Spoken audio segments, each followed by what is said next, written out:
Game 5, the Buffalo Sabres host the Montreal Canadiens tonight. With puck drop set for 7 o'clock, the series is tied 2-2, so it's a brand new series. All of the action will be right here on WGR, with pregame starting at 6. Around the NHL playoffs, Colorado took their series last night. After trailing, they rallied to beat the Minnesota Wild 4-3 in overtime. The NFL schedule releases later tonight. Some news around the NFL. The Dolphins, they signed running back Devon Achane to a 4-year, $68 million contract extension. NFL insider Jordan Schultz reports that the Seahawks will host the Patriots for the first game of the 2026 season. The Jets signed Tim Patrick, formerly of the Jaguars. And the Packers claim Brendan Rice off of waivers from the Raiders. The Athletics' Dan Dugan reports Malik Neighbors underwent a cleanup procedure on his knee multiple weeks ago as well. The PGA Championship also begins today.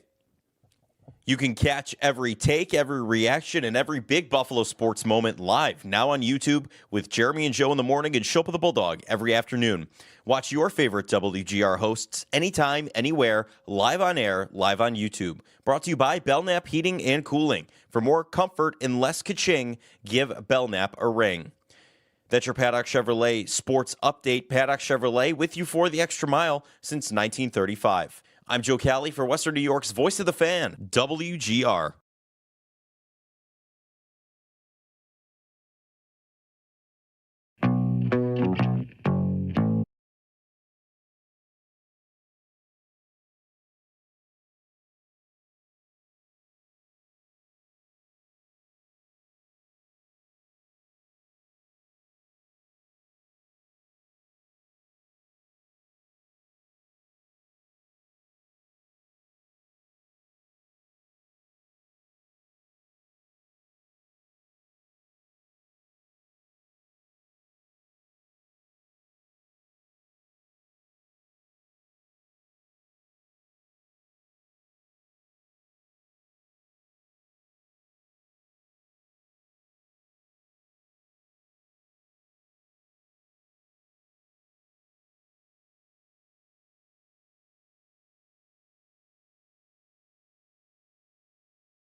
Sports Radio 550. Hey, everybody, Jeremy and Joe. Joe is out on leave. He's back Monday. We're getting closer. 2 more shows, and then he's back for, the Eastern Conference Final or Game 7. We'll see. Owen Parker here. Dan Dale's producing. We're with you on this Thursday morning. NFL schedule release day. Game 5 in the Sabres-Canadiens series. So, yeah, lots and lots to get to. We'll talk with Brian Koziol at 6:30. He's, of course, your Sabres postgame and intermission host. Talk to him about this Game 5 tonight and about the PGA Championship, which gets started today. At 8 o'clock, we're going to talk with Marty Biron, and at 9 o'clock, Paul Hamilton. So that's the rundown of guests today. Other guest is you, if you want to jump in at 803-0550 at any point. We will monitor the NFL schedule leaks or reports or whatever you want. We've got lots of games that have leaked out, and we have a couple for the Bills that appear to have leaked out, including a couple of very, very high-profile dates. Jordan Schultz, first to report it, have seen a few more kind of on it. This one is the more firm of the two. We think the Bills are playing on Thanksgiving and Christmas. Both. Thanksgiving seems to be more firm, but it looks like Thanksgiving and Christmas. Christmas would be against the Denver Broncos. Christmas this year is a Friday, so I don't know if that makes it any different for you. But Christmas against the Broncos on the road, and then home Thanksgiving night against the Kansas City Chiefs. 2 big holiday games. React, if you will. America can't get enough of the Buffalo Bills. Listen, they weren't on any of these spots last year, and I thought it was overdue. Yeah. So would you prefer 0 one year and 2 the next, or 1 every year? I was stunned that they didn't get one of the Thanksgiving or Christmas games last year or the year before. I know we had talked about last season, like at this time of year, like they're totally playing on Christmas. Yeah, like yeah. they're gonna play and on they Christmas. Didn't. And then they They didn't. didn't We're play like, on. wow, They didn't play on Black Friday. They didn't play on Thanksgiving. They didn't have any totally wacky day. It was just they had their primetime games, but Thanksgiving night. Let's start there for a minute. We'll get to Game 5 in a minute, but hey, this is what I feel like. This is what Sabres fans, when they're out having a beer tonight, they'll talk about the game and they'll talk about Thanksgiving night, which it's the only game that's really up for grabs to host. And I am torn. I'm torn. I have lobbied for this spot before. I do think, every once in a while, if it's at home for Thanksgiving and at night, there's the potential for a really special day. Yeah. Like, what will my family do? I don't know. Will we have Thanksgiving at 1 o'clock and then get in the car and go? Will we, far more likely, deep fry a turkey in a parking lot? Right. Yeah. Seems like that could be a pretty fun communal Thanksgiving activity. That's probably what's going to smoke a turkey and then have an additional Thanksgiving on Friday. I mean, if you're anything like me or anybody else out there that does this, it's not that uncommon. How many Thanksgivings do you have? 2? 3? Yeah, 3. Sometimes there's 2 on Thursday and 1 on Friday and another one with your friends on Saturday or the weekend before. Like, that time of year is a time to, see as many people as you can. And for the Bills to be hosting Thanksgiving night is also possibly the right way or the only way to make Bills Chiefs a little interesting because it's been played out. Right. It's so we've seen it so we've many seen times. It a million times. It's the same. It's going to be fun probably and mindlessly stressful for us, but also great for everybody else watching without a dog in the fight. So there's a reason they put these games in these spots. But yeah, I mean there is definitely an opportunity for like a communal Bills Mafia Thanksgiving thing that could be pretty legendary. It could be great. Which is awesome. But it also, I think there's a lot of people that would rather the Bills didn't play on Thanksgiving and Christmas. They've had it, again, they've done it 3 times in the last however many years. And, boy, Howard's up and tweeting about it already. He's going to need a nap. It is true that it's tough to get to that game. It's the hardest 8 p.m. game to make it to if you're going to have a regular Thanksgiving. But if you're not, I mean, all right, let's a couple more angles. Do you have the next day off? Right. Many of you do. Right? We probably don't. I'll probably be up at 6 a.m. to talk about it. But many of you have the next day off, Thanksgiving, and I don't know. Maybe we're past all of it. Maybe we kind of know this is life, that the Bills are going to get primetime games. They're going to get big window games. The Thanksgiving slate itself is bonkers. Yeah. And the week that follows, like the Sunday afterwards, I don't know who is even left to play. Thanksgiving Eve is Packers-Rams. Then the triple header is Lions hosting Bears, Cowboys hosting Eagles, and Bills hosting Chiefs. It's pretty hot. And the Black Friday game is Broncos at Steelers. So, those are 5 games over 3 days that include, a lot of contenders and the Steelers, of course. Right. But a lot of teams that should expect to have good seasons and, big followings and lots of eyes. Yeah, I mean, they're good. There should be a handful of really good games. I mean, Detroit, Chicago sounds pretty. Yeah. That sounds pretty fun. And Philly, Dallas. Dallas is always Dallas, I mean, could they be good? I feel like they could. I feel like it's always a coin flip with them. I feel like it's either, they get somebody that goes crazy that they're eventually going to have to either pay $1 billion or let them go for some reason and whatever. And then Christmas, that one to me is not that hard. No. These Christmas games, depending on what, it could be, it's Denver, so is it probably going to be the later game? 4 o'clock on Christmas? All right. By the time I get to 4 o'clock on Christmas, I'm ready to watch football. Yeah, right. So I'm pretty much with you there. For the people that have to do pregame shows and travel, no doubt it's disappointing in that regard for them. But for the typical Bills fan, how you consume your games, I mean, Christmas 4 o'clock is not a difficult window for me to hit. No. I guess I should ask, when... See, I didn't know this until I walked in this morning and the Bills were going to be on Christmas. So the 2025 Christmas games in the NFL, what time were there? There was... I feel like I remember there being a night. 1:25, yeah. Okay. The first one's 1:25. Nope, sorry. 1 o'clock. Last year, Christmas Day was Cowboys Commanders at 1 o'clock. Vikings-Lions at 4:30 and Chiefs-Broncos at 8:15. Yeah. It was a triple header on Christmas Day, and that was a Thursday. With it being a Friday, my guess is there's still a triple header. As long as it's not 1 o'clock, which I can't imagine it would be if it's in Denver. I would be surprised by It's that. 4:30, or if it's all the way to the primetime game, which that could also line up. Right. I feel like it could be okay. So we'll continue to monitor the schedule leaks, and some are leaks and some are flat-out announcements. Like the Bills announced the Detroit game as their home opener week 2, Thursday Night Football. We don't know who the actual opener is. It will not be the Raiders.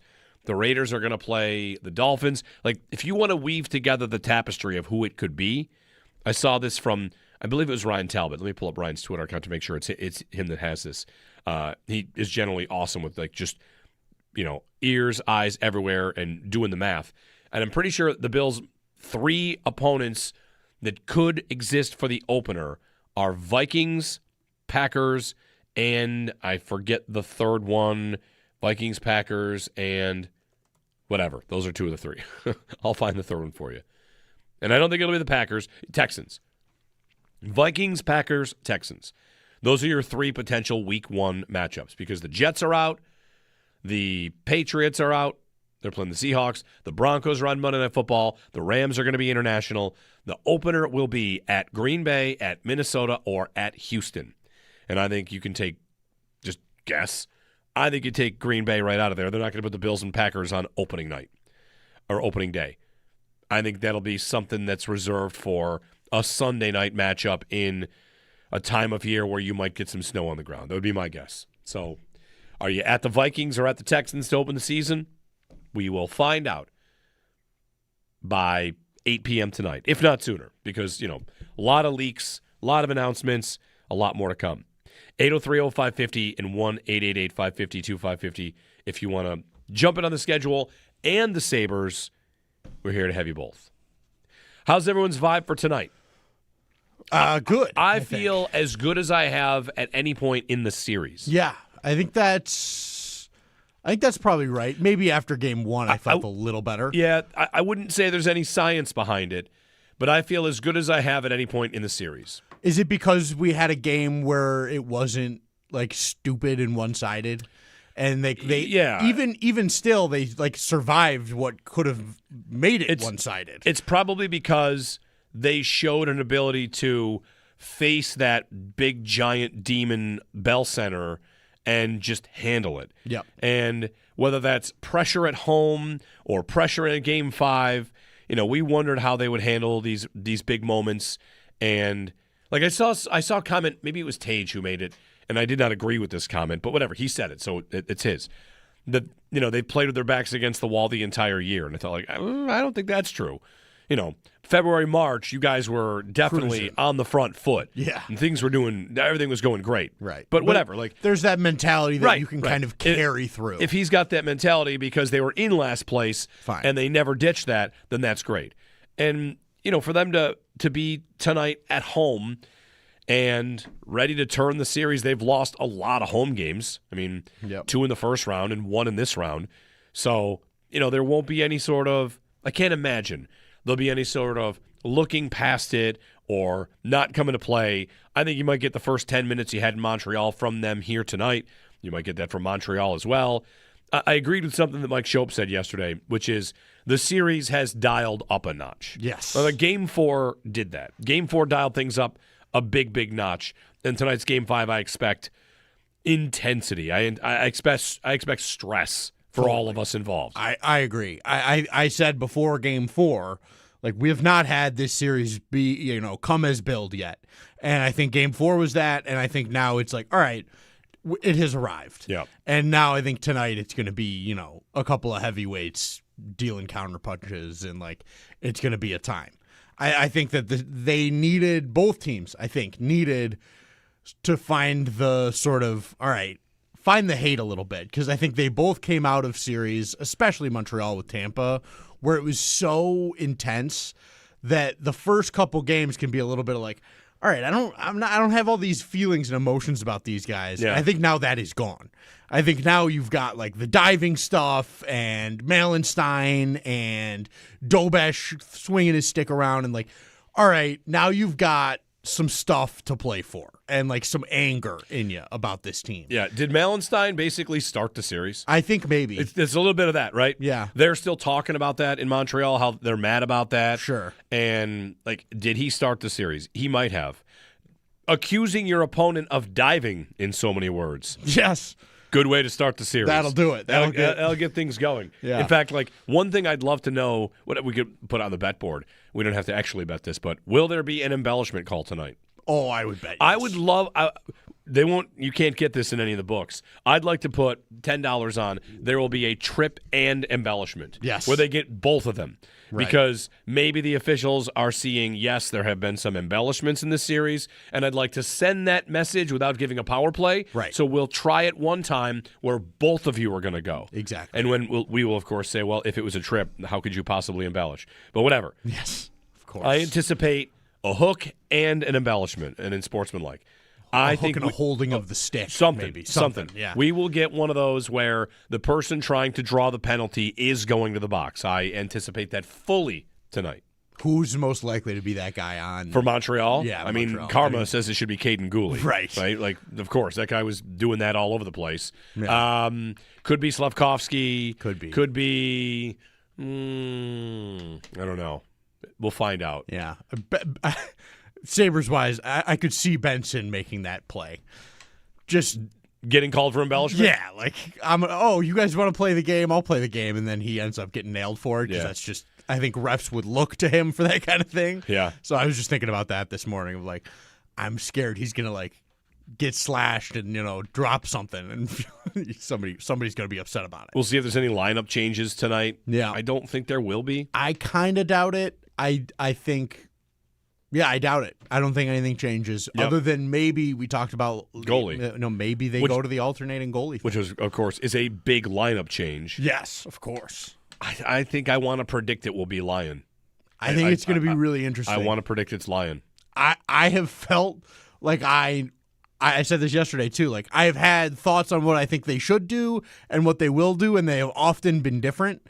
And I've been wrong on what they will do most of the time, and they've done what I think they should. So it's almost I think like maybe it'll be Lion. I almost want to play this out like a logic puzzle, which I know that it's not. But here's to me how it looks. If you go to Lion and you lose, well, you definitely go to Luukkonen. Yes. And then maybe Game 7 is a decision. Right.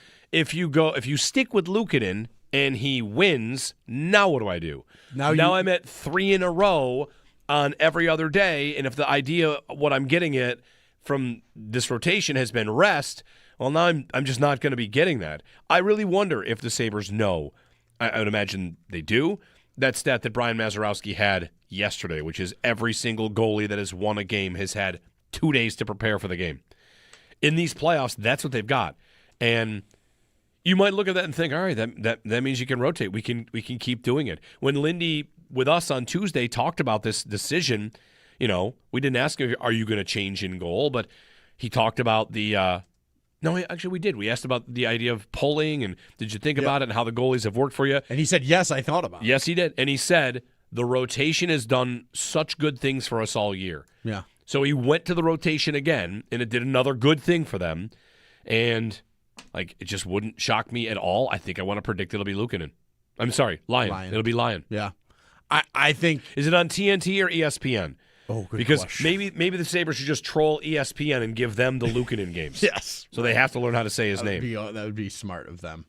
I think that I think it's something that Ruff has had to sort of allow himself to adjust to, this 2 goalie thing, because it's not traditionally what he would like to do, at least from what I remember about him and know about him after he was gone from Buffalo. He likes to have a number 1.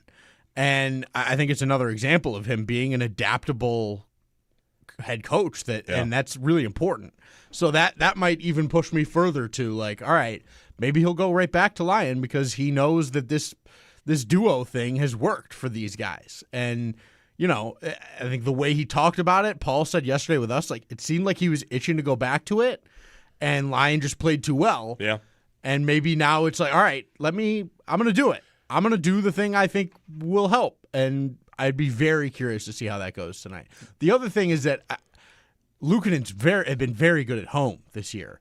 So that might also play a factor into this of like. Lyon's been good on the road. Lyon's been really good on the road. So you're going to stick with it and then start? Maybe. Maybe. I don't know. It depends. I think it entirely depends on what. I think it really depends on what Lindy thinks. Yeah. Like, is Luukkonen gonna be that critical to like stealing a game tonight, or do we think that the sort of baseline Lyon can get us through that? I don't know. Got a Twitter poll up about it if you want it. Who starts tonight, UPL or Alex Lyon? On goaltending in the playoffs to this point, like goals saved above expected per 60, guys that have played more than one game. I got to dial this down because Luukkonen and Lyon have not played that many games, but right. here we are. Lyon is 6th, and Luukkonen is 16th in goals saved above expected. Right, that's from Luukkonen's first few games. Yes, that's right. Makes sense. Is what it is. I mean, but again, that's kind of the reality. This is a point I make all the time. It doesn't really matter what your averages are right now. They can tell the story of what you've done. All that really matters is what are you going to do tonight? Right. That's the story of the Bills, averaging 30 points a game in the regular season. Like, congratulations. How many are you going to score tonight, and how many will you need? Mm-hmm. You don't get to cash in what you've done. And for Luukkonen and for Lyon, 6th in the playoffs in goals saved above expected per 60 minutes. Like, you don't get to cash that in. Are you going to make the saves? And we'll see who it is. It's kind of pins and needles just waiting to find out. Early results in my Twitter poll are 2-1 UPL. Is the choice of the people. I would expect that UPL will be the choice of the people. I would think. I think he's such a. I call him a momentum goalie. I think the people think of him as a momentum goalie. And he's got some momentum off of that win. I think that, within the fan base, he has gained a little momentum after that win. I see a lot of let's not forget that this guy was incredible in the regular season for most of it. And really all of it, almost. It's down to 50-50. I almost want to ask, would you bet tonight's starter starts Game 6? Because if they're going the rotation, you would say no. And if they are just open to Luukkonen closing out the series, because Lyon was going to have the job until they gave up 9 goals in 2 games. Right. Was that it? Right? Was it 9, the number? Yeah. I believe so. I think that I almost think no matter what, Game 6 will be a different goalie. If they win tonight and they go, unless they win with Luukkonen. And then now Luukkonen's got 2 in a row, and you're going to try and get Luukkonen to close out a series because he did win in that building. Yeah. All right, that's the one scenario. But I feel like a loss tonight with Luukkonen means you go back to Lyon. A win tonight with Lyon means you go back to Luukkonen because you've now moved back to the alternating thing. So there's, I think, 2 scenarios where you go back, where you switch it for Game 6, and one where you go back with Luukkonen. 803-0550. Game 5. Sorry. I also think about Shen possibly tonight as the only other. Coming out? Helenius is not coming out of the lineup. My God, no. But Shen, maybe you think there were so many penalties in the last game. Do we think that's going to be toned down a little bit? Do we need that penalty killing as much? There's a question there, too. But I would be surprised if there's anything that changes. 803-0550. On Shen, on Helenius. Sorry. We're working on that one. It's scrambling my brain. It is one of those ones where, he was asked, how do you pronounce it? Mm-hmm. And I'm pretty sure it is Helenius. Helenius. That's it. 3 syllables, Helenius. Yeah, Helenius. Yep, we're into that. Not Hellenius, not Hellenius. Helenius. I was going with Helenius for a while. Same, Helenius. It's Helenius. Helenius. Kind of like the y sound in a lot of the Talender, Ludman. Not that they're all the same. But Helenius. Into it. Love it. They say his name translates to constant hell on you. Right? I like it. It's tough for the no? Consta Helenius. Love it. Next star in the league. 803-0550. On the schedule and on the goaltender and on tonight and on the vibes. Let's fire it up, Bills fans, Sabres fans, and talk about tonight's Game 5, a pivotal Game 5. I'll say one thing ahead of time. If they lose, I do not think it's over no matter the outcome. I'm not buying that. I'm not going to be one of those people. Also, if they win, I do not think it's over. This is a best of 3. and you want to win this one for sure. But if you don't, you're not dead. We all know that. You're not buried if you don't win this one. Totally agree. 803-0550, 1-888-552-550. Jeremy and Joe. Joe's out on leave. Owen Parker's here, Dan Dale producing, and we're hanging out. Talking Game 5 and talking Thanksgiving night Bills-Chiefs, if you like it, here on WGR.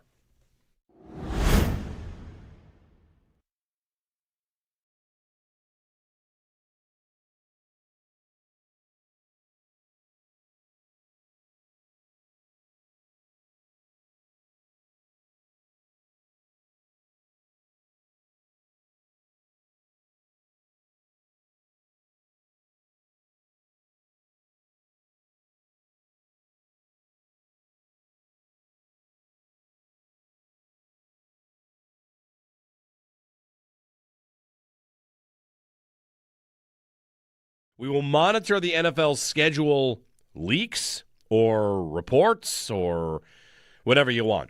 We've got lots of games that have leaked out, and we have a couple for the Bills that appear to have leaked out, including a couple of very, very high-profile dates.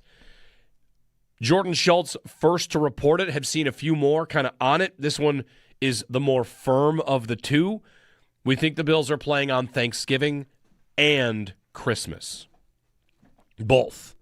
Thanksgiving seems to be more firm, but it looks like Thanksgiving and Christmas. Christmas would be against the Denver Broncos. Christmas this year is a Friday, so I don't know if that makes it any different for you. But Christmas against the Broncos on the road, and then home Thanksgiving night against the Kansas City Chiefs. Two big holiday games. React, if you will. America can't get enough of the Buffalo Bills. Listen, they weren't on any of these spots last year, and I thought it was overdue. Yeah. So would you prefer 0 one year and 2 the next, or 1 every year? I was stunned that they didn't get one of the Thanksgiving or Christmas games last year or the year before. I know we had talked about last season, like at this time of year, like they're totally playing on Christmas. Yeah, they're gonna play on Christmas. They didn't, and then they didn't play on Black Friday. They didn't play on Thanksgiving. They didn't have any totally wacky day. It was just they had their primetime games, but Thanksgiving night. Let's start there for a minute. We'll get to Game 5 in a minute, but hey, this is what I feel like. This is what Sabres fans, when they're out having a beer tonight, they'll talk about the game and they'll talk about Thanksgiving night, which. It's the only game that's really up for grabs to host. And I am torn. I'm torn. I have lobbied for this spot before. I do think, every once in a while, if it's at home for Thanksgiving and at night, there's the potential for a really special day. Yeah. Like, what will my family do? I don't know. Will we have Thanksgiving at 1 o'clock and then get in the car and go? Will we... more likely, far more likely, deep fry a turkey in a parking lot? Right. Yeah. Seems like that could be a pretty fun communal Thanksgiving activity. That's probably what's going to smoke a turkey and then have an additional Thanksgiving on Friday. I mean,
Game 5 tonight. The Buffalo Sabres host the Montreal Canadiens to continue their playoff series. It's now tied 2-2 after their win 3-2 in Montreal the other night. Puck drop is set for 7 o'clock. Pregame at 6 right here on WGR.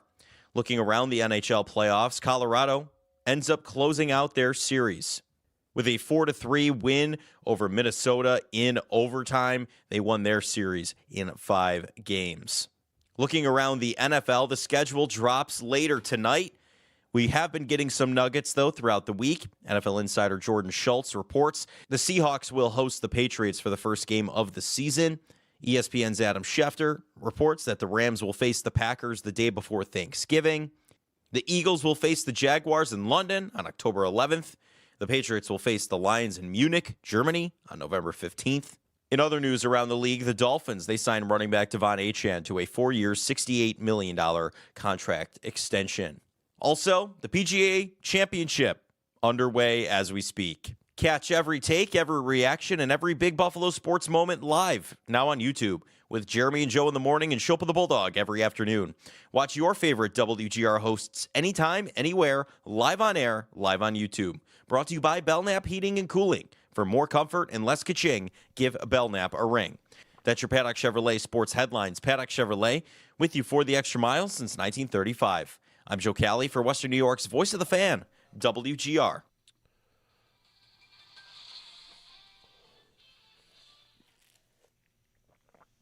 Now it's stolen away and cleared out to center ice to Pominville. Pominville into Ottawa territory. Pominville goes around Alfredson, cuts in front, scores! Jason Pominville, short-handed. Oh, now do you believe? Now do you believe? These guys are good, scary good, and they are going to either Carolina or New Jersey. The Buffalo Sabres knock off the Senators in overtime.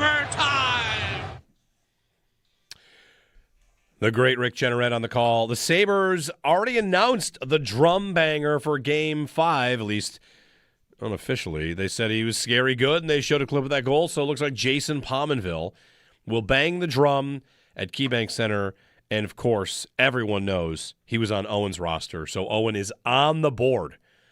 That is huge. Joe Cali, for me. 2, me 2, and Owen on the board with 1. I needed to get something on there. You did. Felt so good about my team post-draft. Only Sneaky Joe remains at this point, Indeed. yet to score, which, hey. So Jason Pominville to bang the drum tonight against the Montreal Canadiens for Game 5. We're going to talk about the game with Brian Koziol, who will be there for intermissions and post-game host. Brian, good morning.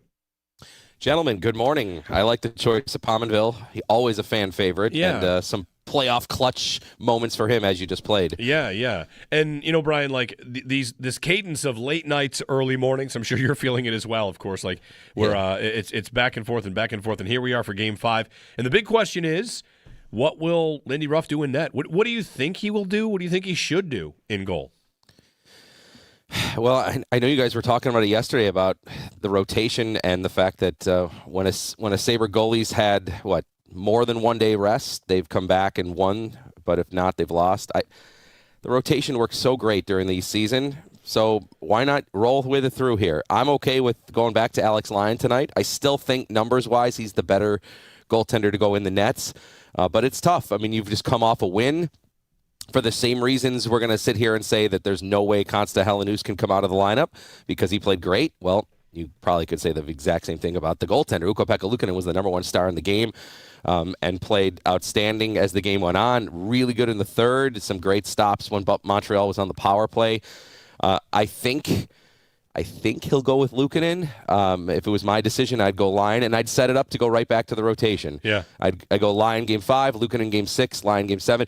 And this is how it takes the emotion out of the decision, or the, hey, do you superstitious? Do you change the lineup when you win? I think, look, Luukkonen played great here, but now you go back to Lyon with the commitment that you're going to go back to Luukkonen for 6. Brian Koziol joining us here. So the goaltender question is there. Then, of course, there's what kind of game do we get in Game 5 tonight here in Buffalo? And, Brian, Owen and I were talking in the first segment here, like, it feels like the series has ratcheted up a notch after Game 4. Those games in Montreal, of course, are intense due to the crowd, and intense due to the atmosphere, and the Sabres, the way they fought back, bounced back, got that win, the coach accusing them of diving over there. Like, I feel like we are finally fully into a really, not quite nasty, but a really high-stakes playoff series, deep into it, and I expect the next couple games to be, matching in that intensity. Yeah, when you're starting to get the coaches laying out their thoughts, trying to get maybe into officials' heads or the other team's heads, that there's some reasoning behind it. To me, from what the league has been saying about these teams cutting down with the extracurricular activities after the scrums and all that, after the whistles or in front of the crease, I'm curious to see how much of that we get tonight. I think the Sabres probably got caught up a little in the Bell Center atmosphere when they were frustrated and maybe took a couple of penalties that they shouldn't. I'll put the captain right at the top of that list. Yeah. 2 interference calls for Rasmus Dahlin that he can't do. I mean, those are total just frustration plays, total plays that had really nothing to do with like stopping a scoring chance in any capacity.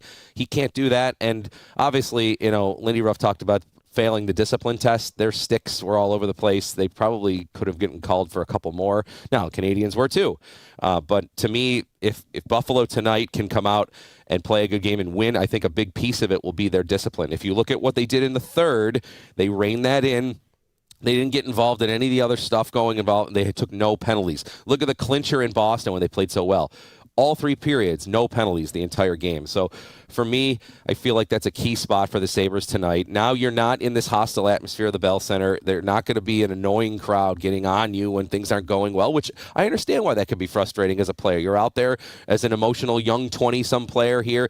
Things aren't going your way, and you feel like physically you got to do something about it, and sometimes it leads to a penalty. So that's a piece for tonight. And the Sabres also have not been good at home in these playoffs overall, if you just put a blanket statement on it. And I mean, geez, you fought all year there down the stretch to win the Atlantic Division so you could have home ice. Well, now look, this is the spot where it's really coming into play. You're in a heated 50-50 series that could go either way. It's really down now to a best of 3, and 2 of those 3 are in your building. So all the things that come about being at home, the travel, maybe being a little fresher, the last change, as Lindt Ruff can put that out for matchups for whatever that's worth, and the crowd helping you out when you need support, like all that. The Sabres got to take advantage of that here. Yeah. Who are you looking for to carry the offense? I mean, it's been a struggle for the top line, and it's the second consecutive series, Brian, where the introduction of a young guy into the lineup, in Boston it would have been Östlund, and here in this series it's Hellenius, who have me like, oh, good, we have another line because this one player really kind of jump-started it. I feel like I can maybe it goes without saying, Hellenius can't come out ever again, right? Like ever again, because they're going to need some pop, they're going to need some skating, and he gave that to them in that game in Montreal. Yeah, I thought he was obviously great. I mean, the fact that Lindy had him out there with under 3 minutes to play showed that he has confidence in him.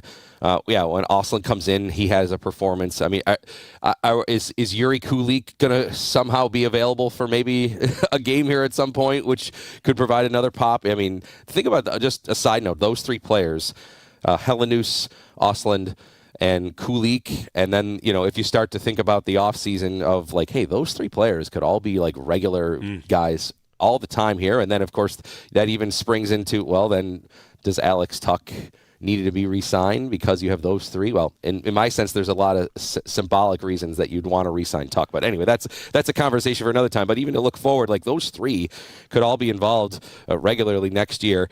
To me, it also woke up Jason Zucker, Jeremy, I thought. I thought that was the game. Most noticeable we saw Zucker in that game. And he obviously set up Hellenius for 2 outstanding chances with those 2 great passes in the third. And I wonder, like, not just Zucker, but Quinn has been going, whether he's snake bit or just missing the net. Like, that line, I feel like I'm looking at them in a big way tonight. Brian, regarding Montreal and their approach here, like, they've got a couple players that can really hurt the Sabres on the power play, but at 5-on-5, I feel like it's maybe an underreported part of the series that through 4 games at 5-on-5, the Sabres have been the better team. We've just seen quite a bit of power play time for Montreal. So if the message is to stay disciplined, then perhaps the Sabres can continue to lean on that and, get pucks around Dobesh's feet, because to me he does not look like the cleanest of goaltenders, and I don't think that they have any sort of, mental block like they might have at certain times against Swayman. I would agree. I think Buffalo's done a great job on the top line, Suzuki, Caulfield, Slafkovsky, on 5-on-5. When have they been noticeable? It's been power play time. So I think they've done a nice job. And if Lindt Ruff feels like he wants a certain line out against him, he'll have that ability tonight. And if there is a Game 7, he'd have that again with the home team having the last change. So, yeah, I think continue to stay disciplined. The more 5-on-5, the better. We know the Sabre power play has its ups and its downs. So play the whole game, 5-on-5. And I think at the end, I think you're the better team. And I agree with you. I think Dobish at times feels like that he can be a little bit out of control. He also seems like he wants to even get involved in some of those extracurricular things that happen after the whistle. All that, to me, just adds up to, if you can stay out of the box and you can continue to play solid 5-on-5, I think the Sabres have been the better team. I'd like my chances going forward if there wasn't one penalty called in this entire game tonight. We also get, of course, Brian, the PGA Championship beginning. Very exciting. And I've been saying it, I'm getting it right? Aronimink. Right? Aronimink. Yep, you got it. All right. So Aronimink. And I was watching Rory talk about this. The PGA Championship moved on the calendar a couple of years ago from August into May. And, of course, when it was at Oak Hill, we were out there during the month of May. And here you are at Aronimink. And I don't know how the course superintendent and the people that put this together, the PGA, feel about it, when you have Rory, maybe the most high-profile player, saying that basically all this course is going to be is no strategy, just bomb it and figure it out. Yeah, I love what he said about that, right? Yeah, I'm just going to hit it as far as I can, and I'll figure it out when I get down there. Yeah. Like that. Yeah, that was a great line. Yeah, I mean, that would set up to say that, Rory, I guess if you want to throw DeChambeau in that mix, but I mean, a lot of the bigger names do hit it far. Scheffler hits it a mile. Cam Young has been playing outstanding golf as of late. I mean, he's hitting it far. So, yeah, it seems as though the course strategy might be of one that is just the long hitters are going to have an advantage. Not that they don't on a regular week basis, but even more so this week. The greens are large. It's one of the largest green complexes that the pros play on. This course doesn't play it on a regular basis, but in fact, they've only hosted one major, the 1962 PGA Championship. But some of these players are familiar with it. They had a playoff event here, the BMW Championship in 2018 in the rotation. But this course, probably on TV, people will be seeing it for the first time. A ton of bunkers. Almost on average 10 a hole, Jeremy, about 175 bunkers. So those are going to be in play, but the greens are big. So I guess to Rory's point, is that there's going to be an opportunity to just hit it as far as you can, and then you're going to have a big target, which might go into that strategy. He's not going to have small greens to hit into, so I think maybe that is where he's thinking along those lines of like, look, even if I don't have a great lie, or even if I can't go in at a perfect angle, I've got a lot of space to get me onto the green where I can be putting and have a birdie opportunity. So I think as long as I know he's got a blister on his foot, as long as that's not bothering him, I'm sure he's probably going to be fine with that. I think you've got to start right at the top with him and Scheffler being the favorites here. I know that's super easy to say because they are the two favorites, but the PGA is as deep of a field as we have. They have the most top 100 players, so you'd think that it's a harder one to win, but Scheffler won it last year. And these two favorites obviously come in playing very, very well. Is there any significance, Brian, to this being like the first major, I would say like post-live, but, we've seen that the reunification might be happening. And, of course, like DeChambeau is still out there as maybe the last one that'll make it back, however it all happens. But, I don't know, is there any sort of significance of this moment to you with a major? Yeah, I guess it feels like that we know it's coming to an end. And for DeChambeau and Rahm and Cam Smith, the guys that kind of headline live, I feel like that they're starting to get asked about what it would be like to them to figure out a way to get back on the tour. So I think it's good. I mean, all I think that we've all asked for is let's get the best players in the world playing together more than 4 times a year. And, obviously this is going to happen this week, but the more the better for me. If LIV wants to exist in some capacity to have global events and different style events to draw in a different crowd, I don't think that is a bad thing necessarily, but I want Rahm and DeChambeau and Cam Smith, I want these guys playing on the PGA Tour regularly because it makes it a lot better when they're all involved. Brian Koziol. Brian, where are you for Tee to Green this week? we're at the West New York PGA headquarters, 2-hour show because of the PGA Championship. So it's going to be a busy Saturday. We've got that. I've got the Preakness show out at Batavia Downs, and then Sabres pregame and postgame. Wow. So it's going to be a fun Saturday. I got 3 different shifts on Saturday. Jeez. All right. Well, good luck, Thanks. Pack a lunch. Hey, I mean, Saturday could, I'm going into this even though, as you said, these are long days, but I'm thinking, honestly, it could be over Saturday if the Sabres don't play their cards right. So, or if they play them perfectly, it could be over on Saturday. It could. Yeah. So I'll quote Alex Lyon here. I'm soaking it all in. That's what I want to do here. So, yes. Very good. They can chant my name and taunt me here as I'm tired during the year, right? Thanks, Brian. Okay, guys, thanks. Brian Koziol, host of Tee to Green, and on this weekend here on WGR. And also, of course, be on tonight for Sabres postgame. And you just heard during the Preakness Stakes on Saturday, the build-up to that. Of course, we're on the air leading up to the Preakness, and he'll be on for that. So busy Saturday for Brian. 803-0550. Dominic, we'll stick with you on the other side. So if you can hang tight, we'll get to your phone call. More of your calls. What would you do? Lion, Luukkonen, Sabres and Canadiens. Game 5 tonight from KeyBank Center. You can hear it here on WGR.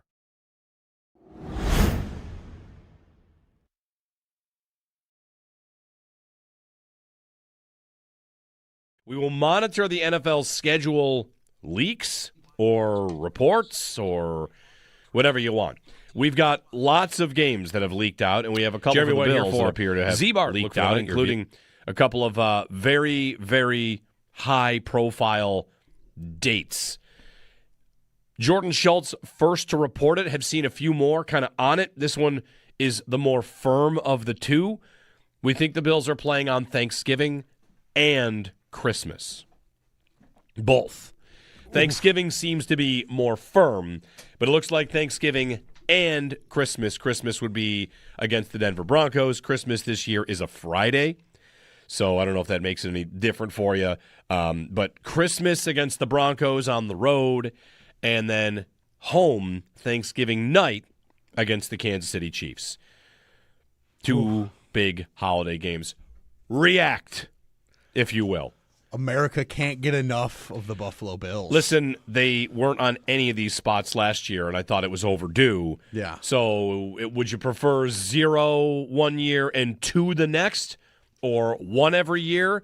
I was stunned that they didn't get one of the Thanksgiving or Christmas games last year or the year before. I know we had talked about last season, at this time of year, they're totally playing on Christmas. Yeah. They're going to play on Christmas. They didn't. And then they didn't play on play on Black Friday. They didn't play on Thanksgiving. They didn't have any totally wacky day. It was just, they had their primetime games.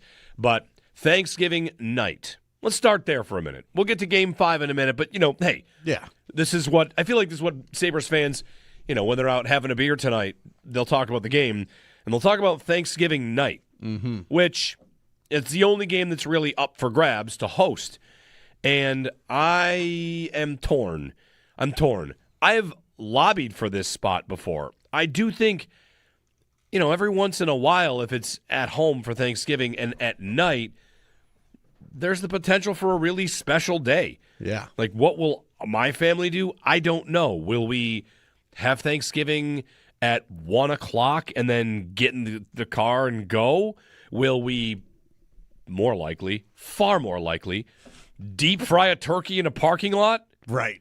Yeah. Seems like that could be a pretty fun communal Thanksgiving activity. That's probably what's going to smoke a turkey and then have an additional Thanksgiving on Friday. I mean,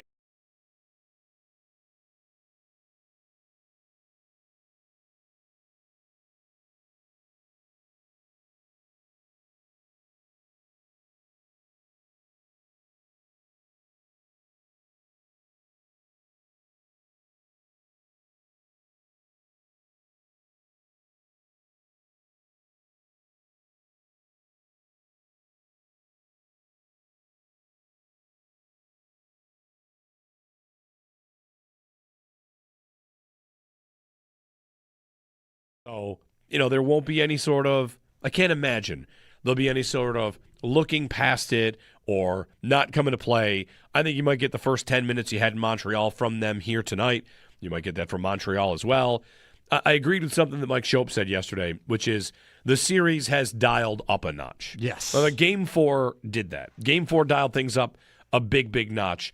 And tonight's Game 5, I expect intensity. I expect stress for all of us involved. I agree. I said before Game 4, like, we have not had this series be, come as billed yet.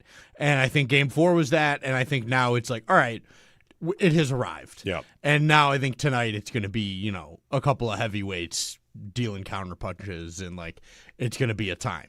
I think that they needed, both teams, needed to find the sort of, all right, find the hate a little bit, because I think they both came out of series, especially Montreal with Tampa, where it was so intense that the first couple games can be a little bit of like, all right, I don't have all these feelings and emotions about these guys. Yeah. I think now that is gone. I think now you've got like the diving stuff and Malenstein and Dobesh swinging his stick around, and like, all right, now you've got some stuff to play for and like some anger in you about this team. Yeah. Did Malenstein basically start the series? I think maybe. It's a little bit of that, right? Yeah. They're still talking about that in Montreal, how they're mad about that. Sure. And, like, did he start the series? He might have. Accusing your opponent of diving, in so many words. Yes. Good way to start the series. That'll do it. That'll get things going.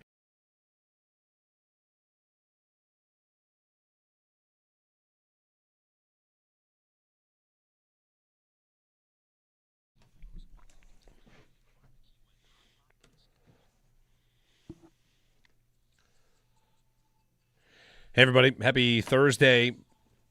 Today's like the last cold day. Ooh. Not the last cold day, but you know what I mean? Like, tomorrow, high is 62, then 73, 76, 85, 80, 71, 67. Today is 49. The last one. And then it's going to actually feel like May. So Finally. If you're out for Saturday, the Sabres are hosting a watch party at the arena. It'll be 73, maybe some rain. And then Monday, if there is a Game 7, or if we're in the conference final, temperature's going to crawl back into the 60s. And we should stay there for a while in terms of the highs. I'm cool with 60s. Yeah, because I'm fine with that. today is cold. Yesterday was cold. Yes. Dominic in New York. Dominic, good morning. Good morning, guys. Thanks for taking my call. I just wanted to say first off that Jeremy just put the mush on our nice weather by saying that. So thank you. It's going to be a 6 feet of snow tomorrow, blizzard all through upstate New York and western New York, or central, wherever Binghamton's considered. I don't know, but you messed us all up. Fair. But anyway, hopefully I didn't just put that on us. Like, no, we're going to have nice weather. But yeah, I just wanted to say, like, so, kind of piggybacking what I said yesterday about the officiating and it being awful in the first period and Canadians taking dives. Then it seemed like the NHL kind of corrected and they stopped. I don't know if it was the officials just kind of like watch replays and were like, yeah, those were dives, they weren't penalties, or someone like from Toronto called up. Not likely, but I don't know. But it seems like they kind of corrected, and I'm hoping they kind of come full circle with that correction and just get it out of the way and call a dive or an embellishment like right out of the gate. Hopefully not like on Benson. It's on the Canadians because they're the ones mostly doing it. And just kind of like get that out of the game. Like, okay, we saw you the first period of last game.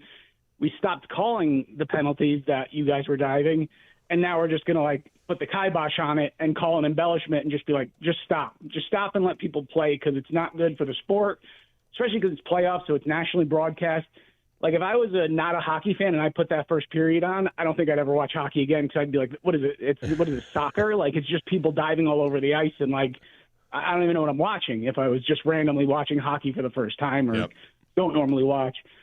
But that was about it. I hope they just stop it, because I just want to watch the game decided by the players and the rules. Like, I'm not saying don't call anything. No, but it has been thanks, Dominic. It has been tough. Like, going back to the first playoff game when Connor Timmins got a penalty and he shouted at the officials, it's playoff hockey.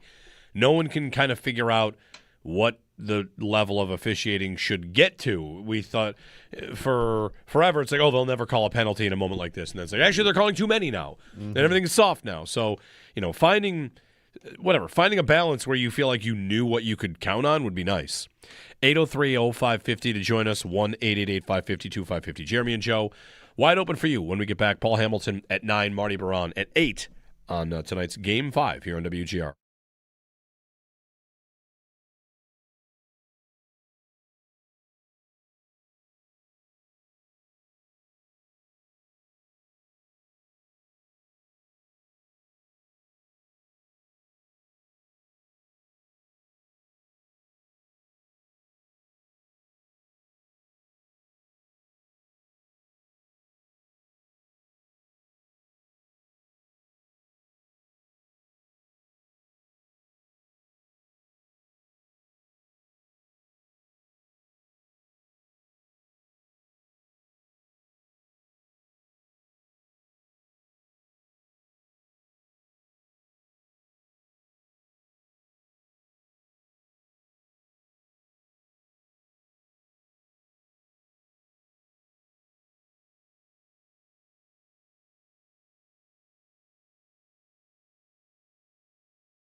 accusing your opponent of diving in so many words. Yes. Good way to start the series. That'll do it. That'll get things going. Yeah. In fact, like one thing I'd love to know, what we could put on the bet board. We don't have to actually bet this, but will there be an embellishment call tonight?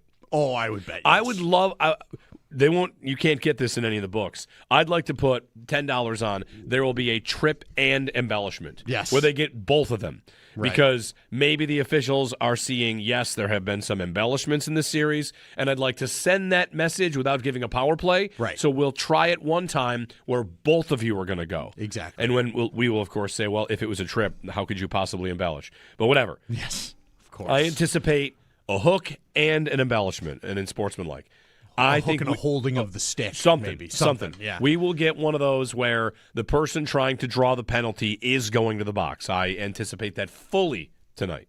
Who's most likely to be that guy on? For Montreal? Yeah, I mean, Montreal. Karma says it should be Caden Goalie. Right. Like, of course, that guy was doing that all over the place. Yeah. Could be Slavkovsky. Could be. Could be, I don't know. We'll find out. Yeah. Sabres-wise, I could see Benson making that play. Just getting called for embellishment? Yeah, like, you guys want to play the game? I'll play the game. And then he ends up getting nailed for it because that's just, I think refs would look to him for that kind of thing. Yeah. So I was just thinking about that this morning. Of like, I'm scared he's going to, like, get slashed and, drop something. And somebody's going to be upset about it. We'll see.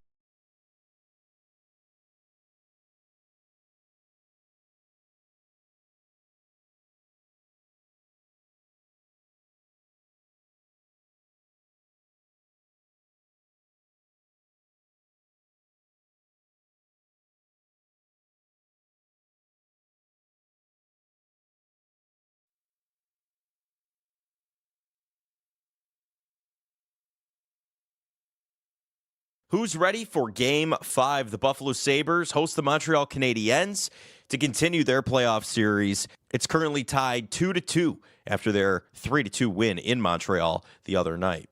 Puck drop is set for 7 o'clock. Pregame at 6 right here on WGR. Looking around the NHL playoffs, Colorado closed out their series against Minnesota. Minnesota did have the lead. Colorado, though, able to rally, get the job done. They win their series in 5 games. They won 4-3 in overtime. Looking around the NFL schedule releases later tonight, but some news yesterday. NFL insider Jordan Schultz reports that the Seahawks will host the Patriots for the first game of the 2026 NFL season. In other news around the league, the Dolphins, they signed running back Devon Achane to a 4-year, $68 million contract extension to secure their franchise running back. ESPN's Josh Weinfuss reports that Jacoby Brissett has been informed by the Cardinals that he is their starting quarterback.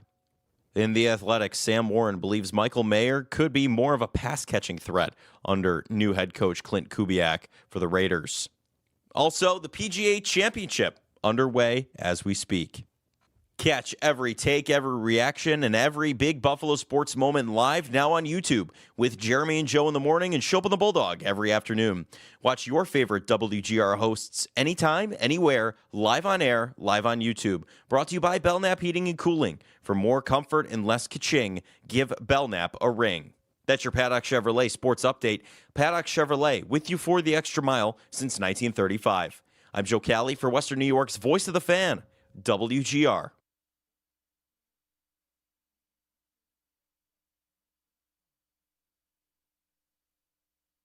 You mentioned the kids having fun. Is it easier to have fun when you're younger in your career compared to older, more veteran guys? I don't know. The kids are enjoying it for sure. It's what you grew up hoping you'd have a chance to do, is compete for a Stanley Cup. And, we won the first round. And it was a heck of a battle. And I've said since day one, we're playing a heck of a team. This is going to be a heck of a series. Don't take them for granted. And I think we've seen that now. The series is 2-2. The compete level by both teams has been excellent, but this is what you play for. This is what you play for. Sabres head coach Lindt Ruff.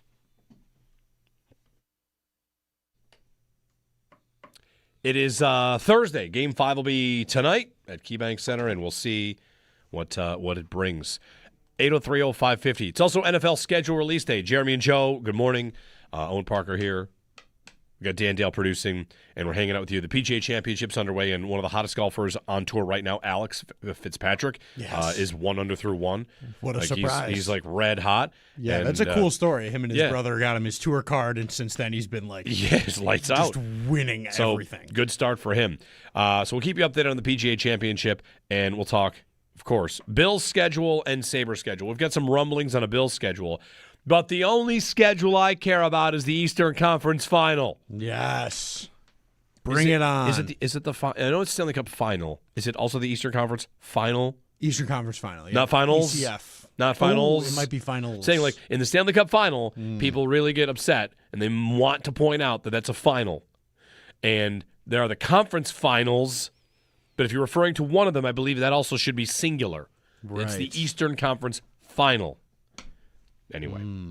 See if I can find some official language on that. We're going to have Jason Pominville banging the drum. We got to do drum banger waivers later. Have to. And I'd also like to I have a rule I want to introduce to the drum banger draft for, we've been charting this thing through 2 rounds now. Maybe there's going to be one more in Game 7 coming up if that happens, or a full another round of people banging the drum at the arena.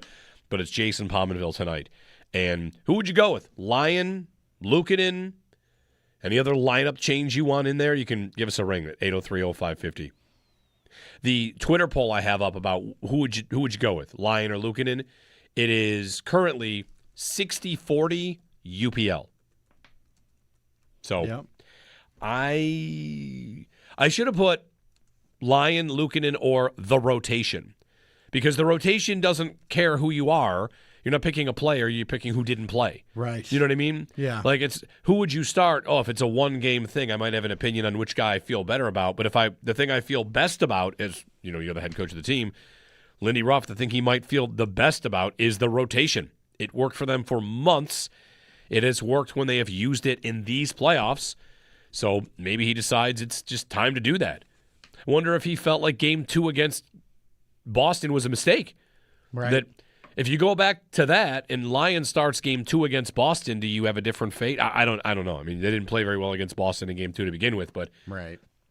That's when they went away from the rotation. Then Lyon wins Game 3, and then he sticks with Lyon for Game 4 and Game 5, and Game 6 for that matter. Like, so he went away from the rotation. He ditched it for a while, and I don't know if it's just a bigger sample size rotation. Okay, you get 3, but I don't know what to expect tonight. I think I want to predict that Lyon goes in, but who could be surprised either way? Right. It's this time of year, it's too difficult to make real hard predictions. There's just too many games being played, too many sort of chess matches going all at once between these coaches and these teams, and you never know. Like, you never know what the reasoning could be or what the thought process is, but there's always something behind it. And so I think it's a big decision tonight. I think it's a really interesting one. I think both choices have merit, which I feel like isn't always the case despite these things happening. I think oftentimes it's more of a panic move to switch goaltenders, but I don't think this is that at all.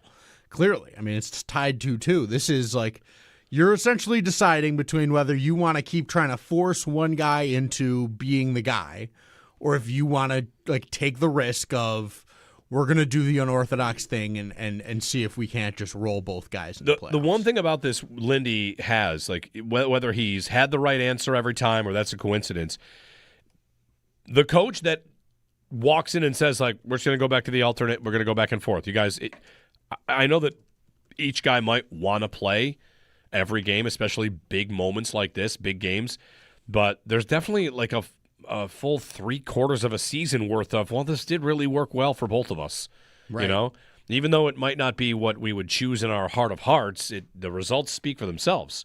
So, of course, and that's you can kind of just lean on that. At the end of the day, yeah, if you're the goaltender, would you like to be the starter? Would you like to play 60 games? All that, yeah, of course. You also want to be good.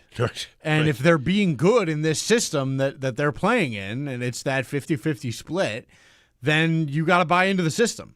And that's a lot of, I mean, you hear about coaches and media and everybody talk about buying into the system in terms of skaters, like players, defensemen, forwards. There is a part of that goaltenders have a responsibility to do that too, both within how the team actually plays the game and how you're splitting up the time. And so that is part of the job is like, all right, I might not like this. It might not be my favorite way to do it. But if it's working, it's working. And I've got to like take my foot off the gas here and understand this is for the best. And we've heard Luukkonen say that a lot. Like, you know, I'm just whatever it takes to win games. That's all I care about at this time of year. If you tell me we're winning games and I'm on the bench, then fine. And that's the mentality you've got to have. And if you've got two guys with that mentality that both are capable of playing, then you're in a pretty good spot. 803-0550. All right, Sabres fans, let's hear it. Wide open phone lines for you. Are you feeling confident, more nervous? I said earlier, I feel as good as I have at any point in this series. And it's just, could they lose? Yeah. But the game they played, Game 4, was by far from a perfect game. But at 5-on-5, they gave up nothing. Yep. And for a team that for 2 straight games had gotten away from their elite defensive kind of coverage and play, they got back to it. And they got back to it on the road. And if they can continue that, I think they should be fine. This Montreal team looked like a juggernaut in games 2 and 3, and that was jarring because I don't think they are that. I think they're about as good as the Sabres. And I don't think the Sabres are a juggernaut, right? Like both these teams are able to reach wagon phase and really start to roll. And Montreal, we saw that from them in 2 games, and the Sabres were able to kind of push back against that in Game 4. So I feel a lot better about their chances to win the series. And, you know, if they do get to Carolina, we can talk about that at that point. Somebody in the YouTube chat pointed out that, you know, whoever wins is going to get boat raced by Colorado. Maybe. Colorado had a tough time against the Atlantic Division this year. They were 9-6-1, which is like bad for them. For them, that's horrible. Yeah. So whatever, just get there and we'll see what happens. You know, I don't want the ride to be ending on Saturday or even on Monday. No. I mean, hey, a Game 7 win, if it goes 7, we did this in the first round. If this thing goes 7, the Sabres have not played that many in their franchise history, and they only have 1 win. So, you know, rewrite some history would be pretty fun to do. That would be awesome. Rob in Niagara Falls. Rob, good morning. Hey, guys. I looked up this morning when you guys were talking about the embellishment stuff to see who the referees were going to be, and it kind of does not look good for the Sabres. Why is that? They released the crew. One of them refed our game 2, I think. Another one, Game 5 with Boston. And the linesmen are both with ties from Quebec. Okay. I mean, what are the linesmen going to do? Call offsides on the Sabres? Linesmen can call penalties if they're closer to the play. Sure. It's pretty. Yeah, but listen, I'm not saying the fix is in or being some conspiracy theorist, but the way the last game went, the NHL's got to have eyes on this. The NHL officiating crew. They screwed up on that goal. The goal shouldn't have been a goal, but they took too long. And the way they called the goal. Which goal shouldn't have been a goal? The second Sabres goal? The net. The glove in the net with the interference. The interference wasn't on Helenius. The interference was when the guy pushed his glove into the net. The NHL said the interference was on Helenius. There was an email officially from the league that claimed that it was not Quinn. It was Helenius that had the play that they called. I understand that. But by the rule, it should have been on Quinn, not on Helenius. And Helenius was outside of the paint, and the goalie hit him with his stick, and then their own defenseman interfered with the goalie. That had nothing to do with the play, but there was interference on the play, and it was on Quinn. Well, not according to the league. I understand it, not according to the league, but they made a mistake. And I'm looking for a lot of mistakes tonight, all right. especially with 2 of the officiatings coming from Quebec. Okay. Well, I'm not sure how we're going with that when we're talking. You're talking about a goal that shouldn't have counted, that didn't count. Yeah. If your argument is that the refs are going to rig this against the Sabres, then they. I guess he thinks wrong, right result, wrong process. Right. Okay. I hear that. I do hear that. I get fully understand. I did see a post, by the way, recently, like the Canadians and Sabres refs in Game 4 and their ties and where they're born and all this. And yeah, I don't know. I am not someone that gets too bent out of shape about that. The football people do this all the time. Mm-hmm. Football, it's like, here are the refs. These guys call this penalty or that penalty more often. Carl Cheffers calls these penalties. This guy doesn't call a lot. This guy leads the league in holding calls. And I don't know. Like, if you want that, you can have it. My brain is full of stuff, a lot that I don't need, but I consider that stuff I just don't need. I will say something to watch for. Elliot Friedman, NHL insider Elliot Friedman of Sportsnet, said tonight's game, he thinks diving will be a focus. It should be. He said, quote, I know people ripped the referees in this one. This is a night where the diving made it impossible for them. You know, there's been a lot of times, Kyle, that you and I have talked about embellishment. He's talking to his co-host in these playoffs. It was bad in this game. I have no doubt they're going to warn the teams about it going into Game 5. I will not be surprised at all if we see at least one embellishment penalty. So totally, we kind of brought that up earlier. Would you bet an embellishment penalty comes? And I would bet it comes with another penalty. So it's the softest possible message about diving while still sending it. I wouldn't be surprised if it was just a straight up embellishment either, because if it's on the Sabres, though, we're going to riot. Right, for sure. Have we seen a Sabre? Honest question. Understanding bias is right here. Have we seen a Sabre dive for a penalty in the series? The way that we saw Caden Goalie dive when he got interfered with by Dahlin, that by far is the worst one. Yes. That one is the one that opens the door for you to start to look for other dives. Right. Totally. I don't know that there's nothing that's racing to the top of my mind, but I could be. I'm sure they're guilty of it somewhere. Whatever. Yeah. It is. Here's Lindy talking about diving. We're getting to the time of year in hockey where people are making photos of the Montreal Olympic diving team, which I enjoyed quite a bit. That's good. So we'll see. I would expect there's some of that tonight, but I just don't. I don't think there's any kind of conspiracy against the Sabres. The Sabres based on the hometowns of the referees.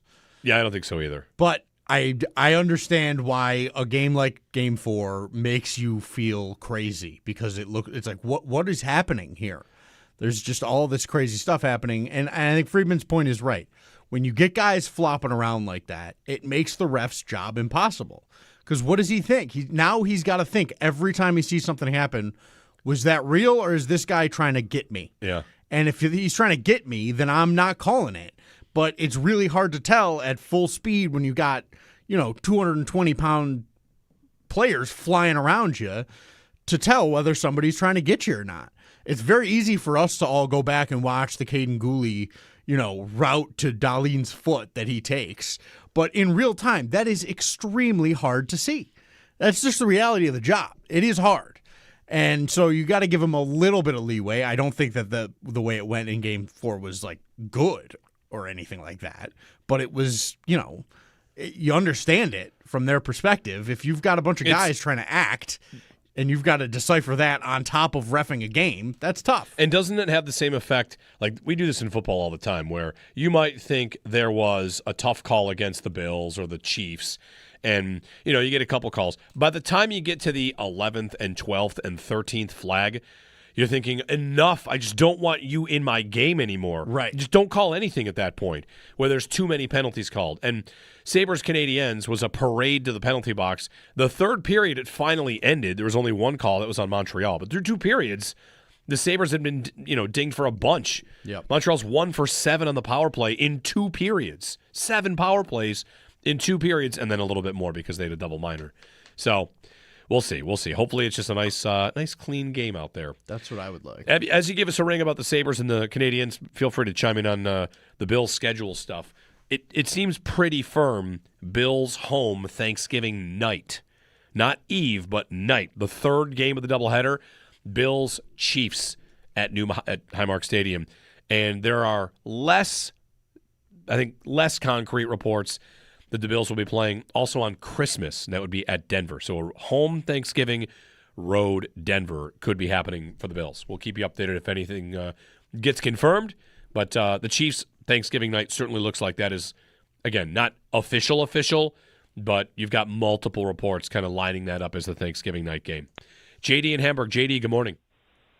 Hey, good morning, guys. Love the show. Hey, I just want to say there's a guy who I thought had a really good game, and it will not be on the stat sheet, But in Game 4, I thought Owen Power might have been the best defensive player on the ice for either teams. He moves the puck extremely well. He makes very good decisions with the puck, and his passing and clearance of the zone in Game 4 was brilliant. And I hope it continues. He's past 300 games now. He's starting to become, a real quality defenseman. And I just want to say to the fans, not every defenseman is a banger. Nicholas Lidstrom and Scott Niedermayer didn't hit anybody, and I'm not saying Power's at that level, but you don't have to be a banger. You can have other guys who can do the banging, and you can still be an effective defenseman. So I just wanted to say that about Power. I think he's their most improved player, maybe other than Samuelson. And I had another comment, but I wanted to get your thoughts on Power because I thought his passing was brilliant the other night. We shouted him out a little bit. Totally. Yeah. I made a point to bring him up yesterday because I thought the same thing. I think he is, all year I've been propping him up, and I thought last night was an example of what he does so well for this team in terms of just quietly transporting the puck out of their zone almost every time he touches it. And killing plays well, using the frame without necessarily, like you said, being a banger. I think has been really impressive from him. I have loved him in the playoffs so far.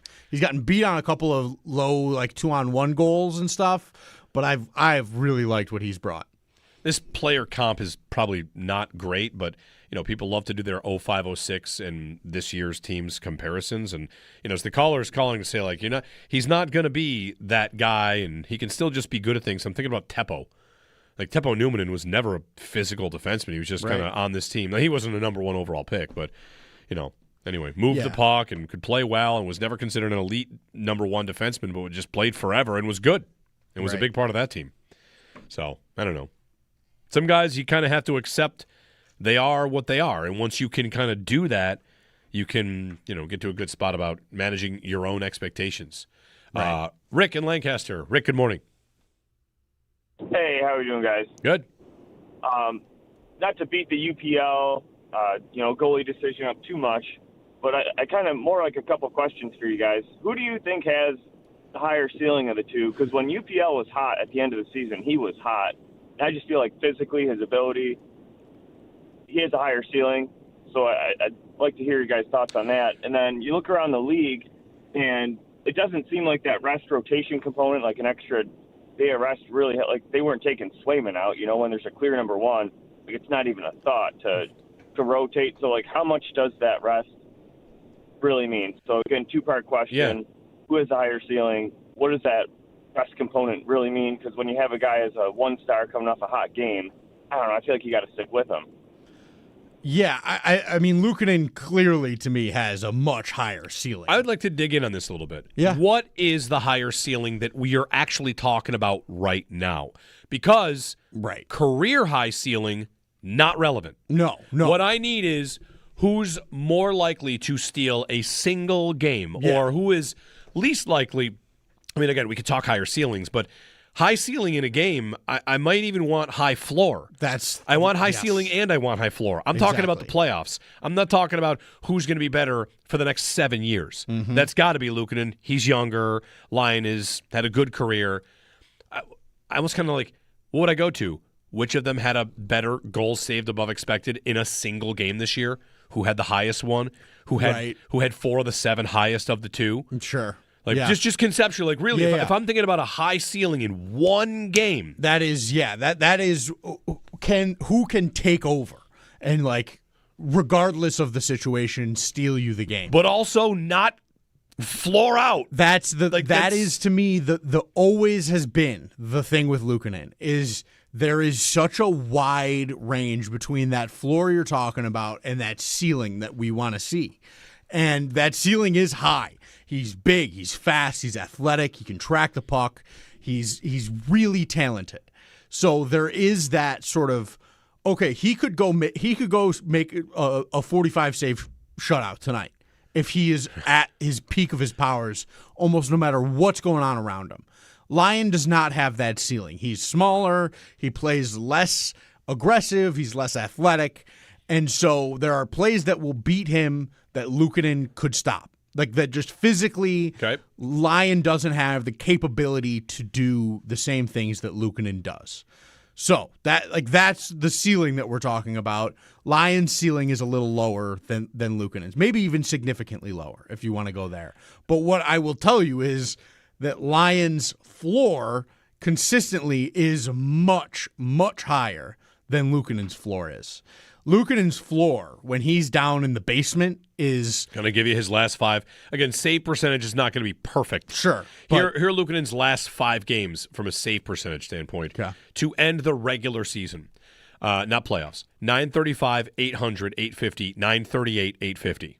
Mm-hmm. Like, right. Nothing between 850 and 935. Yeah. And you could tell me, I'm rolling the dice here. Like, all right, listen, if you roll a 7, you're going to get that 935 save percentage. You roll a 6, it's going to be 800. Right. Like, that's okay. That's scary. What are my best odds here? Yeah. And then if you know you've got an 875 game out of Lyon at his basement and a 920 at his ceiling, where are you at? Who do you want? I think, it's funny. Like, what do you want? I have no idea, and you can only kind of know after the fact. But in a series where I think I'm the better team, what did they do against Boston?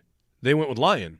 Right. And they stuck with Lyon. Mm-hmm. And they thought we're definitely – you could very easily, I think, if you're the Sabres and you're Lindt Ruff, have gone to the Boston series and say internally, like, we're better than this team. We know they can't handle us. We're better than this team.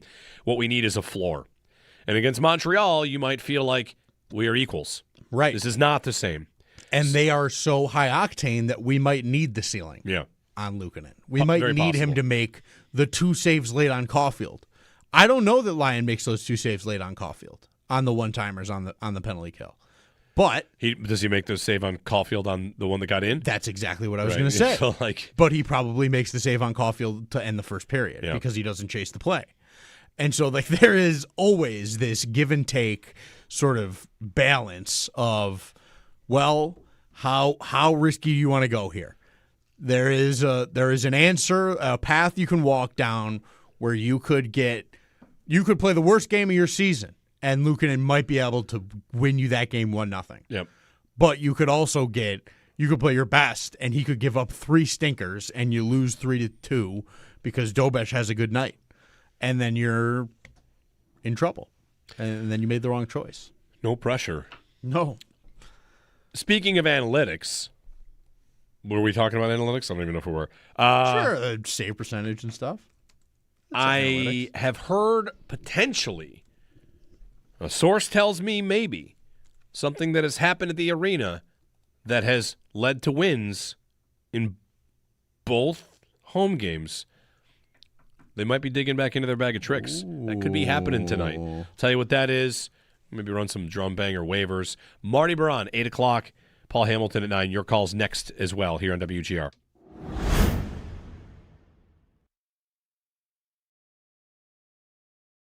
Here we are for Game 5. And the big question is, what will Lindt Ruff do in net? What do you think he will do? What do you think he should do in goal? Well, I know you guys were talking about it yesterday about the rotation and the fact that when a Sabre goalie's had, more than 1 day rest, they've come back and won, but if not, they've lost. The rotation works so great during the season, so why not roll with it through here? I'm okay with going back to Alex Lyon tonight. I still think numbers-wise he's the better goaltender to go in the nets, but it's tough. I mean, you've just come off a win. For the same reasons, we're going to sit here and say that there's no way Konsta Helenius can come out of the lineup because he played great. Well, you probably could say the exact same thing about the goaltender. Ukko-Pekka Luukkonen was the number 1 star in the game and played outstanding as the game went on. Really good in the third. Some great stops when Montreal was on the power play. I think he'll go with Luukkonen. If it was my decision, I'd go Lyon, and I'd set it up to go right back to the rotation. Yeah, I'd go Lyon game 5, Luukkonen game 6, Lyon game 7. And this is how it takes the emotion out of the decision, or the do you superstitious? Do you change the lineup when you win? I think Luukkonen played great here, but now you go back to Lyon with the commitment that you're going to go back to Luukkonen for 6. Accusing your opponent of diving in so many words. Yes. Good way to start the series. That'll do it. That'll get things going. Yeah. In fact, like one thing I'd love to know, what we could put on the bet board. We don't have to actually bet this, but will there be an embellishment call tonight? Oh, I would bet. Yes. I would love. They won't. You can't get this in any of the books. I'd like to put $10 on. There will be a trip and embellishment. Yes. Where they get both of them. Right. Because maybe the officials are seeing, yes, there have been some embellishments in this series, and I'd like to send that message without giving a power play. Right. So we'll try it one time where both of you are going to go. Exactly. And when we will, of course, say, well, if it was a trip, how could you possibly embellish? But whatever. Yes, of course. I anticipate a hook and an embellishment, and in sportsmanlike.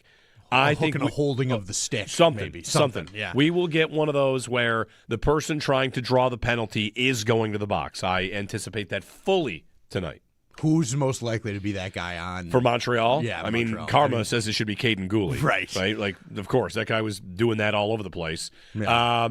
Could be Slavkovsky. Could be. Could be, I don't know. We'll find out. Yeah. Sabres-wise, I could see Benson making that play. Just getting called for embellishment? Yeah, like, you guys want to play the game? I'll play the game. And then he ends up getting nailed for it because that's just, I think refs would look to him for that kind of thing. Yeah. So I was just thinking about that this morning. Of like, I'm scared he's going to, like, get slashed and, drop something. And somebody's going to be upset about it. We'll see.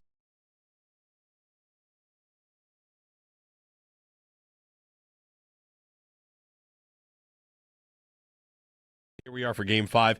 And the big question is, what will Lindt Ruff do in net? What do you think he will do? What do you think he should do in goal? Well, I know you guys were talking about it yesterday about the rotation and the fact that when a Sabre goalie's had, more than 1 day rest, they've come back and won, but if not, they've lost. The rotation works so great during the season. So why not roll with it through here? I'm okay with going back to Alex Lyon tonight. I still think numbers-wise he's the better goaltender to go in the nets. But it's tough. I mean, you've just come off a win. For the same reasons, we're going to sit here and say that there's no way Konsta Helenius can come out of the lineup because he played great. Well, you probably could say the exact same thing about the goaltender. Ukko-Pekka Luukkonen was the number one star in the game and played outstanding as the game went on. Really good in the third. Some great stops when Montreal was on the power play. I think he'll go with Luukkonen. If it was my decision, I'd go Lyon, and I'd set it up to go right back to the rotation. Yeah, I'd go Lyon Game 5, Luukkonen Game 6, Lyon Game 7. And this is how it takes the emotion out of the decision, or the do you superstitious? Do you change the lineup when you win? I think Luukkonen played great here, but now you go back to Lyon with the commitment that you're going to go back to Luukkonen for 6.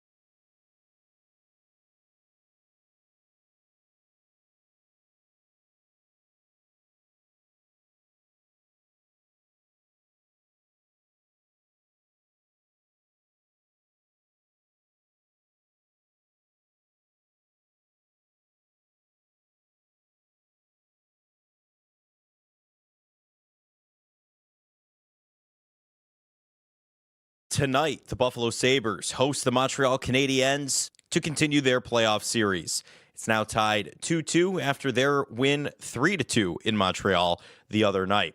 Puck drop is set for 7 o'clock. Pregame at 6 right here on WGR. Looking around the NHL playoffs, Colorado ends up closing out their series. With a 4-3 win over Minnesota in overtime, they won their series in 5 games.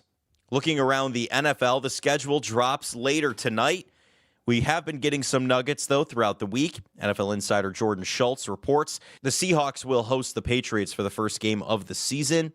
ESPN's Adam Schefter reports that the Rams will face the Packers the day before Thanksgiving. The Eagles will face the Jaguars in London on October 11th. The Patriots will face the Lions in Munich, Germany on November 15th. In other news around the league, the Dolphins, they signed running back Devon Achane to a 4-year, $68 million contract extension. Also, the PGA Championship underway as we speak. Catch every take, every reaction, and every big Buffalo sports moment live, now on YouTube, with Jeremy and Joe in the morning and Shope of the Bulldog every afternoon. Watch your favorite WGR hosts anytime, anywhere, live on air, live on YouTube. Brought to you by Belknap Heating and Cooling. For more comfort and less ka-ching, give Belknap a ring. That's your Paddock Chevrolet Sports Headlines. Paddock Chevrolet, with you for the extra mile since 1935. I'm Joe Cali for Western New York's Voice of the Fan, WGR.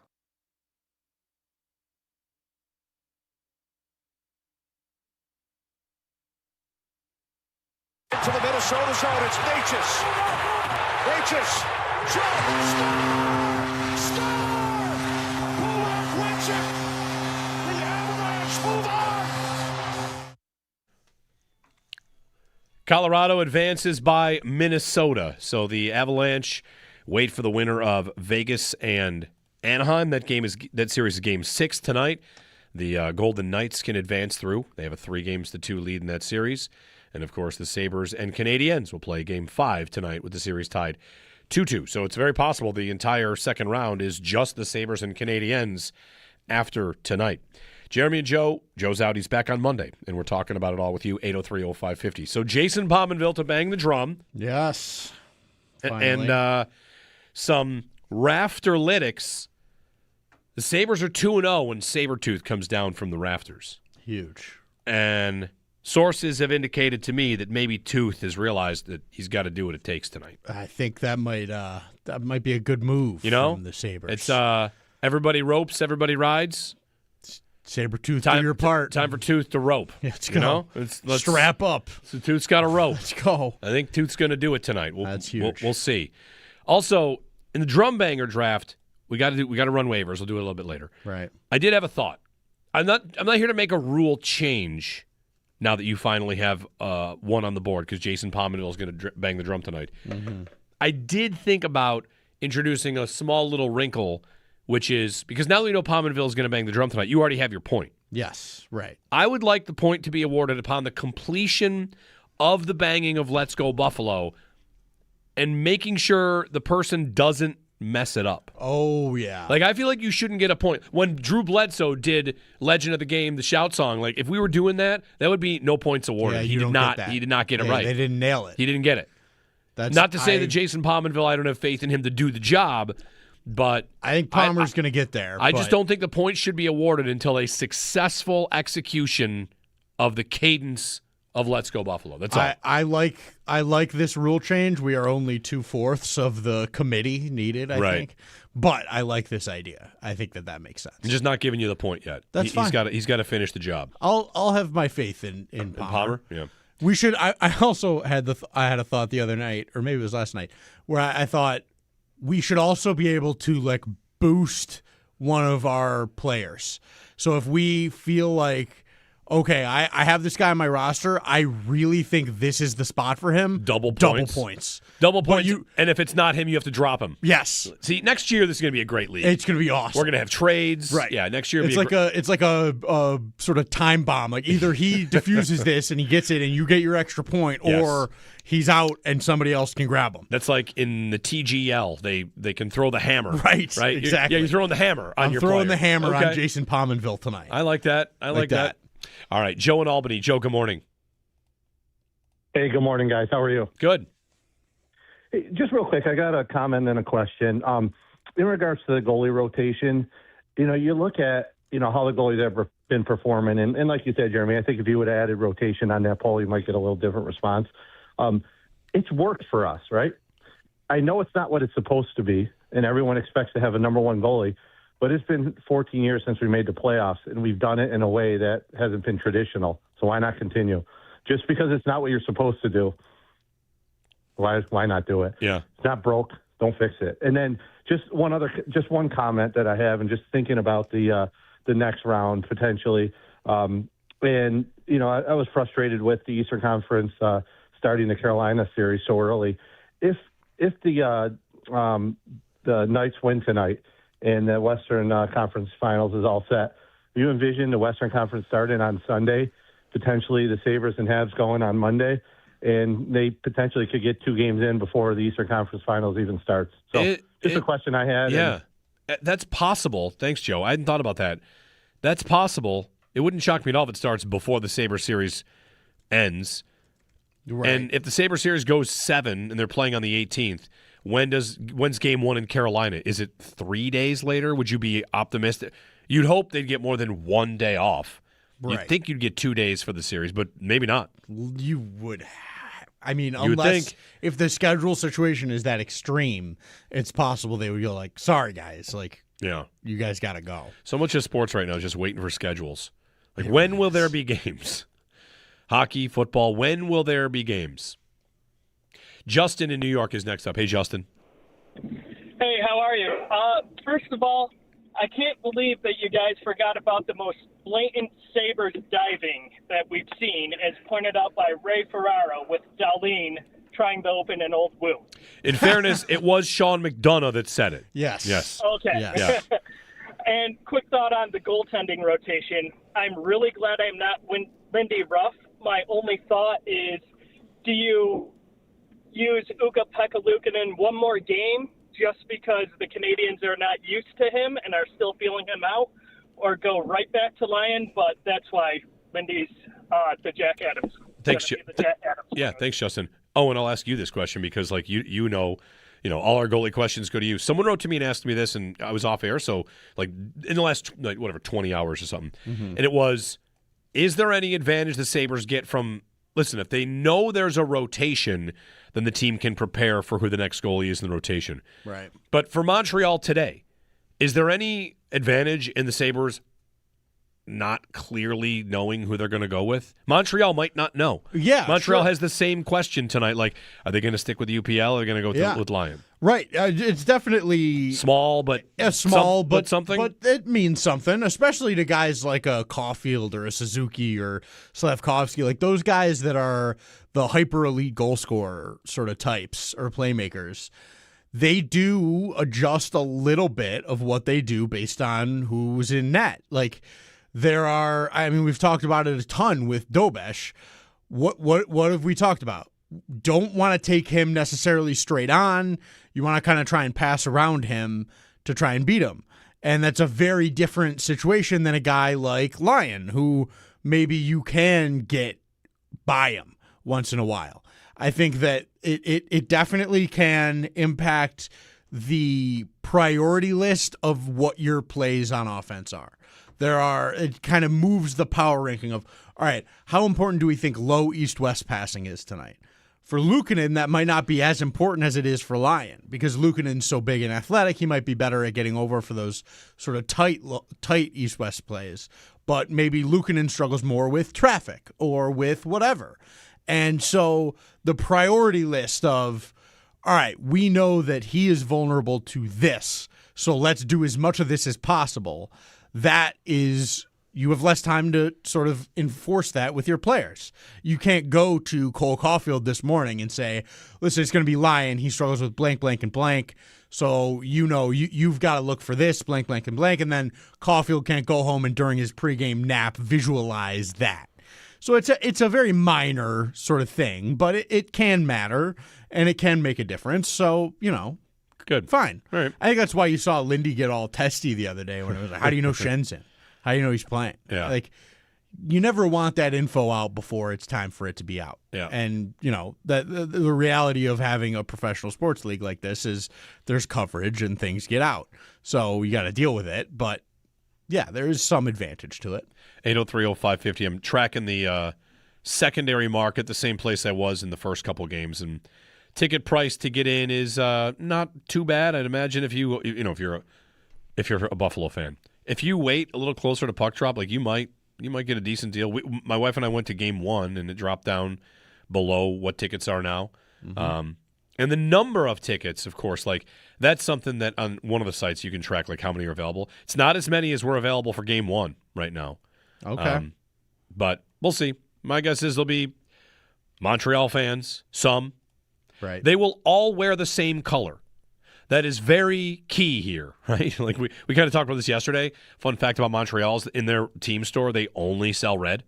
Right. So if you had 1,000 Montreal fans come in and half were wearing red and half were wearing blue, how many Montreal fans would it look like? Half 500. Yeah. Right. If they all wear the same color, which they do, you see every one of them. Yes, you do, for sure. For sure. I'm coping over here, okay? I'm just coping. Do we think we've escaped? Is this the end of like the terror of like the Red Sea coming to take over? Because even tonight, if there's not so many If it's not a C, tickets, are they going to take over Game 7? Game 7, no, because if it's Game 7, then everybody's in there. You would think. That's also a Monday. Right. Like this is a Thursday. Right. And so I think we've escaped that at this point. I don't think there's any way that they come in and take over any more of Game 7 than they've taken over Games 1 and 2. No, I would hope not. I would hope not. So, praise be everyone. We've survived. Brian in New York. Brian, good morning. Hey, good morning, guys. How you doing on game day? We're doing all right. One thing I wanted to talk about is just like the stick discipline. You have like Byram out here using his stick as like a spear, giving people a close shave, Peaky Blinders style. And then it goes on both sides, too, because you see it on Montreal. And the one thing I've noticed is Dobesh, he just throws his stick around. He loses it 2 or 3 times a game. And I feel like the Sabres can take advantage of that. Totally. I've said it time and time again since they got matched up with this team. He is a hothead, and he's a head case. And if you get him annoyed, he's going to struggle, and he's going to lash out like that. And he could take a penalty. He could take a stupid penalty tonight. I wouldn't be surprised by that. Let Malenstein get near him and see what happens. He might blow up. So I definitely think that that's something that the Sabres are aware of and have thought about. You've seen Krebs, Benson, Dahlin all talking to him, yapping at him. Like, what's up, buddy? Doan did it too. Like, Everybody's all up in his grill. And it's because they know he rides the wave. He rides the momentum wave and the emotional wave of it. And it can help him at times when he's in his home building and it's like everybody loves him and thinks he's a hockey god, but it can also get away from him quick. So I thought the other night when they scored that bouncer off the boards, I thought that was blood in the water in terms of Dobesh. And they never really got that testy with him again after that, so it never really came to fruition. But that even a game later, that might be something that is in his head. Like, I can't give up another one of these bouncers from center ice. Like if you see a bouncer coming at him from the red line, and I'll bet you see him take very special care to make sure that doesn't get behind him. Luukkonen too, exactly. Yeah. You saw even Lyon. Right. When he came in, there were a couple that were like bouncing at him in the Boston series, and you could see him like, ooh, I got to get real big and seal up here because we've given up one of these already, and we cannot survive two. 803-0550 is our phone number. Will be interested to know, I won't be there tonight, if the Sabres will restock the rack of Zach Benson jerseys. I would think that if they want to sell 20 jerseys tonight, put 20 jerseys on the rack because in Game 2 that rack was empty. The Zach Benson jerseys. 803-0550. All goalies all the time. We got Marty coming up at 8 o'clock and Paul Hamilton at 9. Also taking your calls on the schedule news. The Bills looking like they'll play at home on Thanksgiving night and on the road on Christmas Day. That'll be in Denver. And the home game would be the Chiefs on Thanksgiving night. So Highmark Stadium will be getting some high-profile games, your primetime games and maybe a Thanksgiving night game. Jeremy and Joe. Joe's out. He'll be back on Monday here on WGR.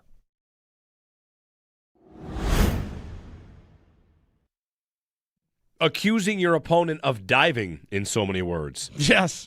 Good way to start the series. That'll do it. That'll get things going. Yeah. In fact, one thing I'd love to know, what we could put on the bet board, we don't have to actually bet this, but will there be an embellishment call tonight? Oh, I would bet. Yes. I would love. They won't. You can't get this in any of the books. I'd like to put $10 on. There will be a trip and embellishment. Yes. Where they get both of them. Right. Because maybe the officials are seeing, yes, there have been some embellishments in this series, and I'd like to send that message without giving a power play. Right. So we'll try it one time where both of you are going to go. Exactly. And when we will, of course, say, well, if it was a trip, how could you possibly embellish? But whatever. Yes, of course. I anticipate a hook and an embellishment, and in sportsmanlike. I think a holding of the stick. Something. Yeah. We will get one of those where the person trying to draw the penalty is going to the box. I anticipate that fully tonight. Who's most likely to be that guy on For Montreal? Yeah, I mean, Montreal. karma says it should be Caden Goalie. Right. Right? Like, of course, that guy was doing that all over the place. Yeah. Could be Slavkovsky. Could be. Could be, I don't know. We'll find out. Yeah. Sabres-wise, I could see Benson making that play. Just getting called for embellishment? Yeah, like, you guys want to play the game? I'll play the game. And then he ends up getting nailed for it because that's just, I think refs would look to him for that kind of thing. Yeah. So I was just thinking about that this morning of like, I'm scared he's going to like get slashed and, drop something and somebody's going to be upset about it. We'll see.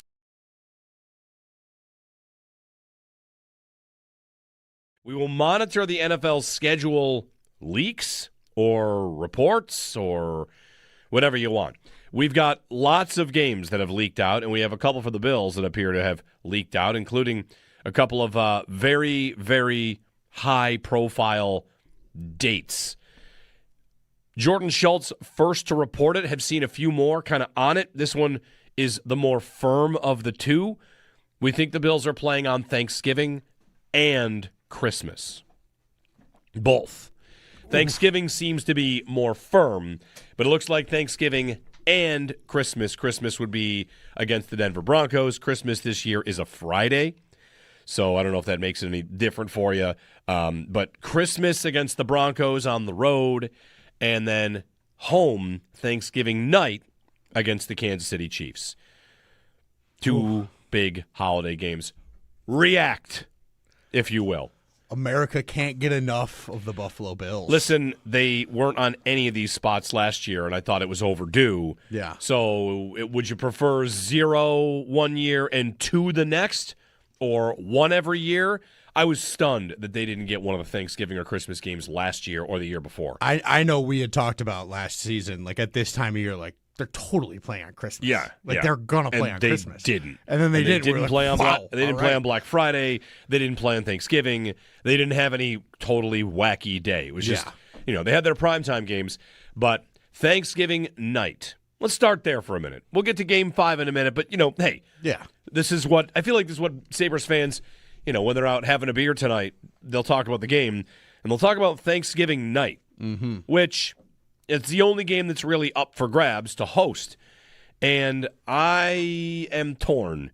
I'm torn. I've lobbied for this spot before. I do think, every once in a while, if it's at home for Thanksgiving and at night, there's the potential for a really special day. Yeah. Like, what will my family do? I don't know. Will we have Thanksgiving at 1 o'clock and then get in the car and go? Will we... more likely, far more likely, deep fry a turkey in a parking lot? Right. Yeah. Seems like that could be a pretty fun communal Thanksgiving activity. That's probably what's going to smoke a turkey and then have an additional Thanksgiving on Friday. I mean,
Game 5. Anybody feeling a overtime victory? I'm feeling an overtime win. This team doesn't have an overtime win in the playoffs yet. When did they go to? It was Game 5. Game 5, Boston. Boston. They lost in overtime. Lost in overtime. The Pasta breakaway, right? Yeah. Game 5, overtime win. And we predicted that one as well, did we not?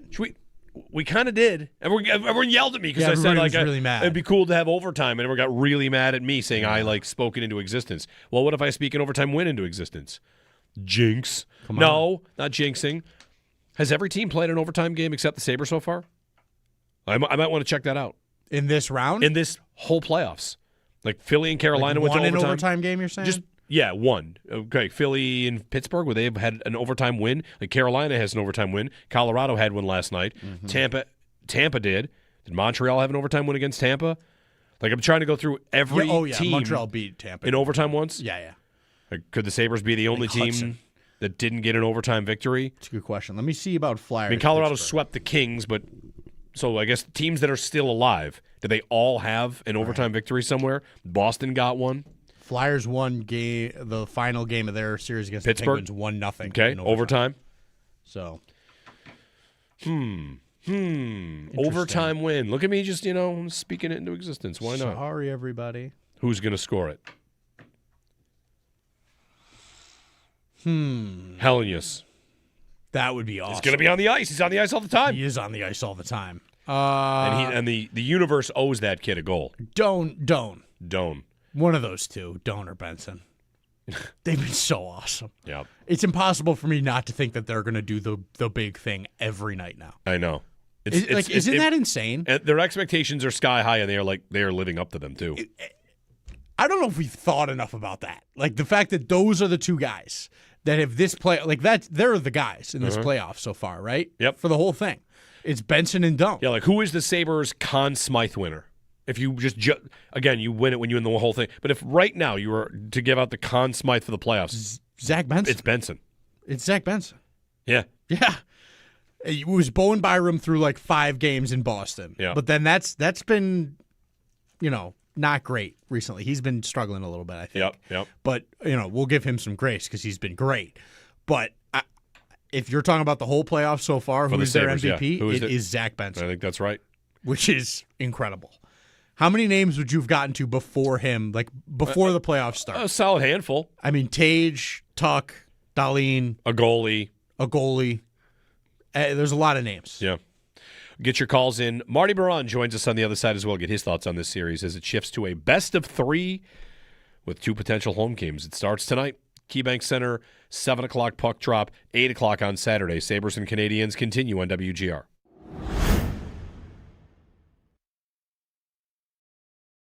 So, there won't be any sort of, I can't imagine there'll be any sort of looking past it or not coming to play. I think you might get the first 10 minutes you had in Montreal from them here tonight. You might get that from Montreal as well. I agreed with something that Mike Schopp said yesterday, which is the series has dialed up a notch. Yes. Well, Game 4 did that. Game 4 dialed things up a big notch. And tonight's Game 5, I expect intensity. I expect stress for all of us involved. I agree. I said before Game 4, like we have not had this series be, come as billed yet. And I think Game 4 was that, and I think now it's like, all right, it has arrived. Yeah. And now I think tonight it's going to be, a couple of heavyweights dealing counter punches, and like it's going to be a time. I think that they needed, both teams, needed to find the sort of, all right, find the hate a little bit, because I think they both came out of series, especially Montreal with Tampa, where it was so intense that the first couple games can be a little bit of like, all right, I don't have all these feelings and emotions about these guys. Yeah. I think now that is gone. I think now you've got like the diving stuff and Malenstein and Dobesh swinging his stick around, and like, all right, now you've got some stuff to play for and like some anger in you about this team. Yeah. Did Malenstein basically start the series? I think maybe. It's a little bit of that, right? Yeah. They're still talking about that in Montreal, how they're mad about that. Sure. And, like, did he start the series? He might have. Accusing your opponent of diving, in so many words. Yes. Good way to start the series. That'll do it. That'll get things going.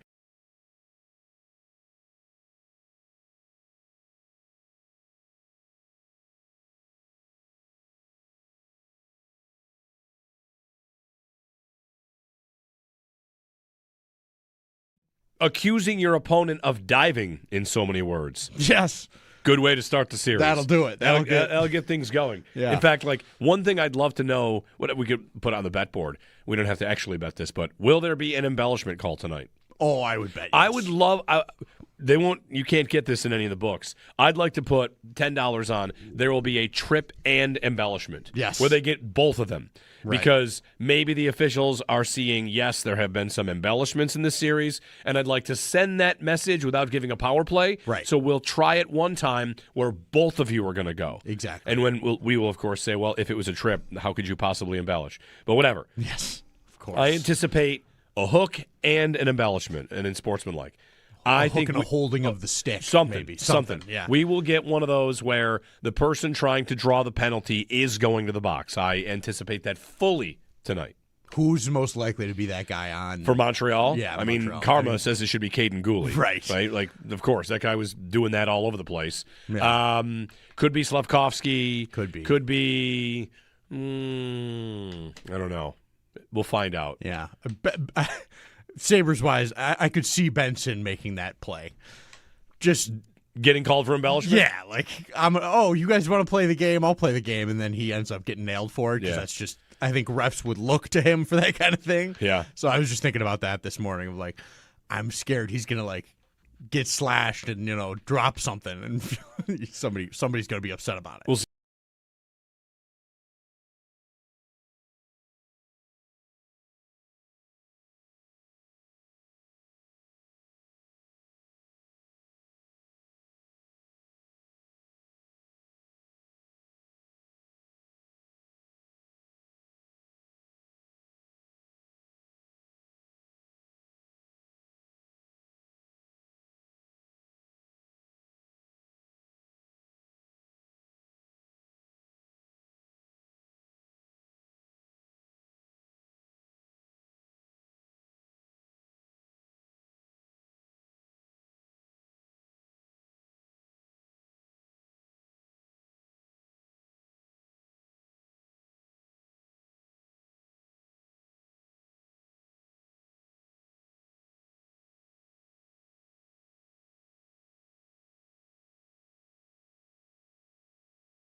Who's ready for Game 5? The Buffalo Sabres host the Montreal Canadiens to continue their playoff series. It's currently tied 2-2 after their 3-2 win in Montreal the other night. Puck drop is set for 7 o'clock. Pregame at 6 right here on WGR. Looking around the NHL playoffs, Colorado closed out their series against Minnesota. Minnesota did have the lead. Colorado, though, able to rally, get the job done. They win their series in 5 games. They won 4-3 in overtime. Looking around the NFL schedule releases later tonight, but some news yesterday. NFL insider Jordan Schultz reports that the Seahawks will host the Patriots for the first game of the 2026 NFL season. In other news around the league, the Dolphins, they signed running back Devon Achane to a 4-year, $68 million contract extension to secure their franchise running back. ESPN's Josh Weinfuss reports that Jacoby Brissett has been informed by the Cardinals that he is their starting quarterback. In The Athletic, Sam Warren believes Michael Mayer could be more of a pass-catching threat under new head coach Clint Kubiak for the Raiders. Also, the PGA Championship underway as we speak. Catch every take, every reaction, and every big Buffalo sports moment live now on YouTube with Jeremy and Joe in the morning and Shope and the Bulldog every afternoon.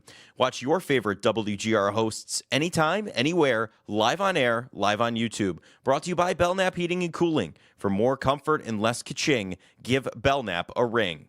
That's your Paddock Chevrolet Sports Update. Paddock Chevrolet, with you for the extra mile since 1935. I'm Joe Cali for Western New York's Voice of the Fan, WGR.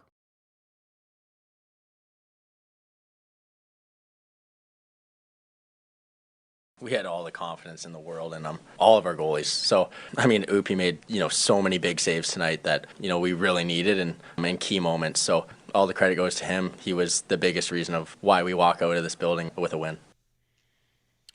Zach Benson on the goaltending rotation. We've talked a lot about today who you think will get the start, who goes in, if Lindy will go back to the rotation, or if UPL gets another look in net tonight. Game 5, Sabres and Canadiens, and joining us to chat about it, 4 games deep and potentially 3 to go, Marty Biron. You hear him on Sabres Live, of course. Marty, good morning.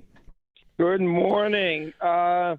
Is this really a question? What? Who's going in net tonight? Yeah. You think you're confident you know what they're going to do? Yeah, I mean, Luukkonen is in, and do I think that the rotation in the regular season was great? Yes. Is this a tandem situation in the playoffs? Yes. And I'm not saying you lose, you're out, because that's not the way it is. It was in Game 1 because Luukkonen gave up a goal from center ice, and it was in Game 3 because, you had lost 2 in a row for Alex Lyon, and it felt like his impact wasn't as great, even though Lindt Ruff after Game 3 said he was fantastic, and he did make some big saves in the first in Game 3. But I mean, Luukkonen was a big part of the reason why they won Game 4. Like those 2 saves on Cole Caulfield early in the second period, coming across, the confidence that he showed. You have to go back with Luukkonen. To me, that's a no-brainer. Do you think it is still open though to what happens tonight? Like, has he earned 1 star? Do you feel like he earned, a little bit more benefit of the doubt? No, I think that it's we'll meet as a group in the morning and we'll see what happens for the rest of the series. It's still open because it is a tandem. It's funny. Colorado wins last night, and after Scott Wedgwood lost one game, he was 6-0, and then he lost Game 7. He got pulled in it. Colorado started Mackenzie Blackwood in Game 4, and then started Blackwood again in Game 5 just to see Wedgwood go back in. And I think most of that was more like Wedgwood maybe needed a little bit of a break. Give him like a game off. Give him maybe 2-3 days to just breathe. But I knew Wedgwood was going to have to go back in net at some point, just like I knew Luukkonen was going to get a chance to go back in the net at some point, just like I know that if the Sabres continue on to the playoffs, right, move on to the next round against Carolina at some point and on, Lion's going to get a chance to come back. That's just the way that it is. That these are different approach to the way you're going to use your goaltenders in the playoffs, but that's maybe a little newer. It never used to be like that, but it's a little newer now. The thing I wondered, Marty, is you're talking about the rest there. I'm kind of open to the idea that every playoff game they have won, the goalie has had extended rest. Every single game, and this will be one, Luukkonen tonight, where he does not get that extended rest. So, I don't know. I just thought it's possible if Lindy really wanted to get back to what they did the regular season, where the rested goalie is the guy that goes in, he could go back to Lyon. But, I mean, I'm not married to the idea, whatever happens. No, I get that, but I also think that, and maybe in the regular season, that would be more of a point to consider. And in the playoffs, you just do whatever you got to do to win. But I'm also thinking, Luukkonen just gave you a fantastic game. And, this is a guy that you have the contract with. And so if all of a sudden you're like, hey, we're going to go to Lyon, I think you're not doing, your player a big favor here. Yeah. And I'm not saying this what you got to think about doing players favors in the playoffs. It's about winning games. But, there has been a consistent theme with Lindy just trusting the guys and what they've been able to do, like keeping the Thompson line together now. That's a big one. McLeod's line was staying together forever, right? Even the extent of having Metsa in the lineup for as long as he had and playing as well as he had, and saying, I got to have him in there. Now it's Timmins. Like there's a consistent, like, I'm rewarding you for what you've done and what you've done for not just the last game, but the last little while here. And Luukkonen, again, since December 9th, like he was a big part of that. Marty Biron joining us on the Western Hotline.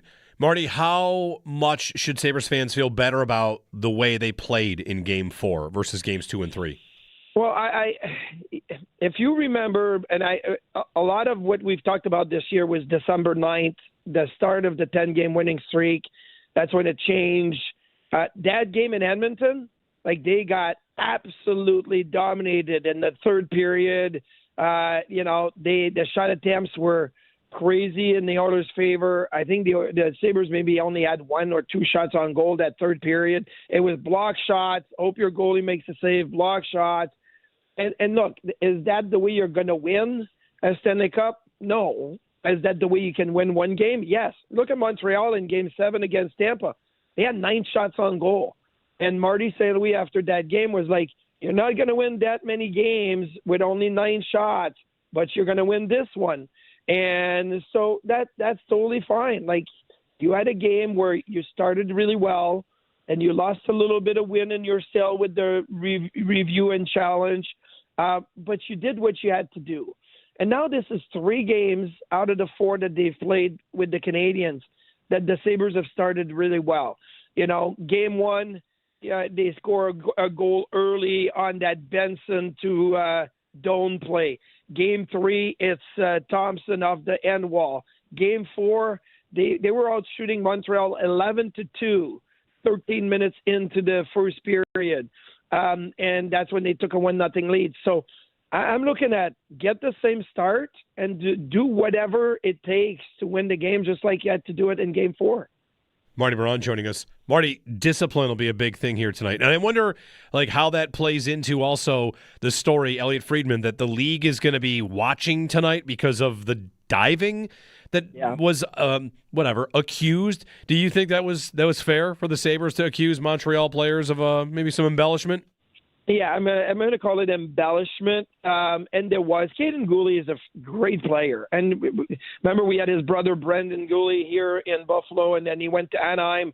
I believe that was in maybe it's the Montour trade. Yeah, trade. Yep. So great skater, very physical, really good player.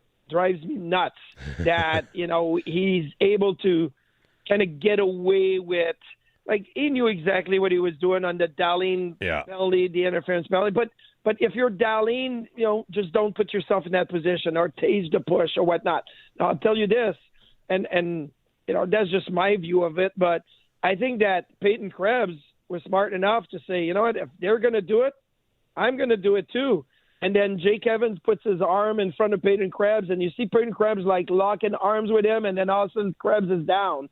And that led to the Benson power play goal. I'm like, okay, well, it's a game that both teams can play. You don't want to do that. I've talked to some former players, and, they're like, oh, I remember I took a dive on this play one year in the playoffs. I took a dive, and I'm like, did you win? And they're like, yeah. I'm like, okay, well, sometimes that's what you got to do. Yeah. But I think the league's going to pay attention. I think the referees are going to pay attention. I think we're going to get one of those calls tonight where it's going to be a tripping penalty and an embellishment, which doesn't make sense to me. Yep. But whatever. I mean, we're going to get something like that, a coincidental minors on an embellishment penalty. That was my call too, Marty. I said, one of our first conversations about this, I'm like, they're going to soft play it by doing the 2 guys go, nobody gets a power play, and from here on out, we're going to call it. That's the way to send the message early without really affecting the game if there's not a very clear embellishment. So we'll see. The power play for the Sabres, they've tweaked it. They've got some, fortunate bounces. But whether it's the way they enter or if it's just the addition of Benson and Doan, the power play, to me, Marty, looks like a regular okay power play now as opposed to this big anchor we were treating it like earlier in the postseason? So last week, Friday, we always have Shayna Goldman on Sabres Live on Fridays, and she writes for The Athletic, New York Times, and she's fantastic. And I asked her about McLeod maybe being on the power play because of the zone entries. I think McLeod's got speed, and the second unit was getting into the zone because of McLeod, and they were getting more zone time. They weren't on the ice a whole lot, and she was suggesting, she had written a piece on The Athletic about the power play for the Sabres and was suggesting having Doan and Benson on the top unit. And I was like, that's tough, bringing in two new guys on the top unit, meaning you have to take Tuck out, you have to maybe take Norris out or Quinn out, like maybe one, but two, I'm not sure.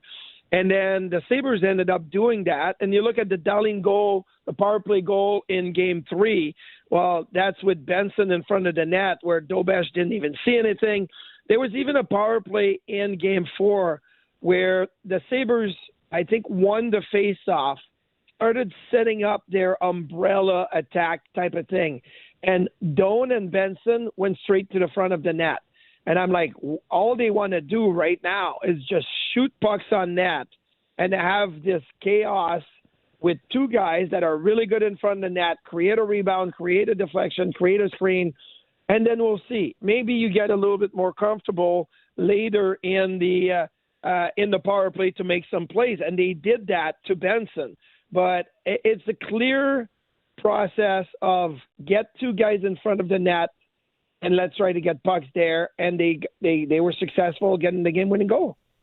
It's been a ride, these playoffs. And tonight, Game 5, a best-of-3 series as we get deeper into a series, and the series pivots on tonight.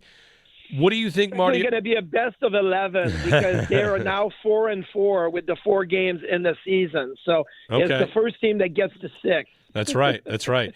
Marty, the top line, Thompson, Krebs, Tuck. Do you think that they're feeling it right now, that they've got to put more up at even strength? Yeah, I mean, obviously they want to produce. I think Alex Tuck played probably his best game of this series in Game 4. I mean, right from the first shift, he had a couple of looks. I think one may have hit the short side post. I thought this, Game 2, Alex Tuck says, I need to be better for Tage. Game 3, he's like, nah, that wasn't good. There was some honesty from Alex Tuck, and he did have his best game so far in Game 4, which is going to help Tage Thompson. Tage scores that wonky goal, and like we've talked about that Zamboni door in Montreal, and I've got victimized by it before too. I don't think that players think I'm going to shoot the puck in the glass where the Zamboni door is, but it was just the process of I'm going to shoot the puck after they couldn't get into the zone on the power play. And he's like, I'm just going to rim it, and I'm going to put it in the glass because I don't want the goalie to stop it. Well, you know what? Sometimes it's just, to simplify it, and it works. But I do feel that he's still kind of wonky with the puck. There was a couple of mishandles that are like, well, Tage, come on. Like, maybe we got to spray your stick with some crazy glue or whatever. Keep that puck on there. But it was better. It was better, and Tuck definitely had a better game. So I think this is maybe the start of a progression for them. Marty Biron joining us on the Western Hotline. Marty, for the balance of this series, we've seen back and forth, 5-on-5.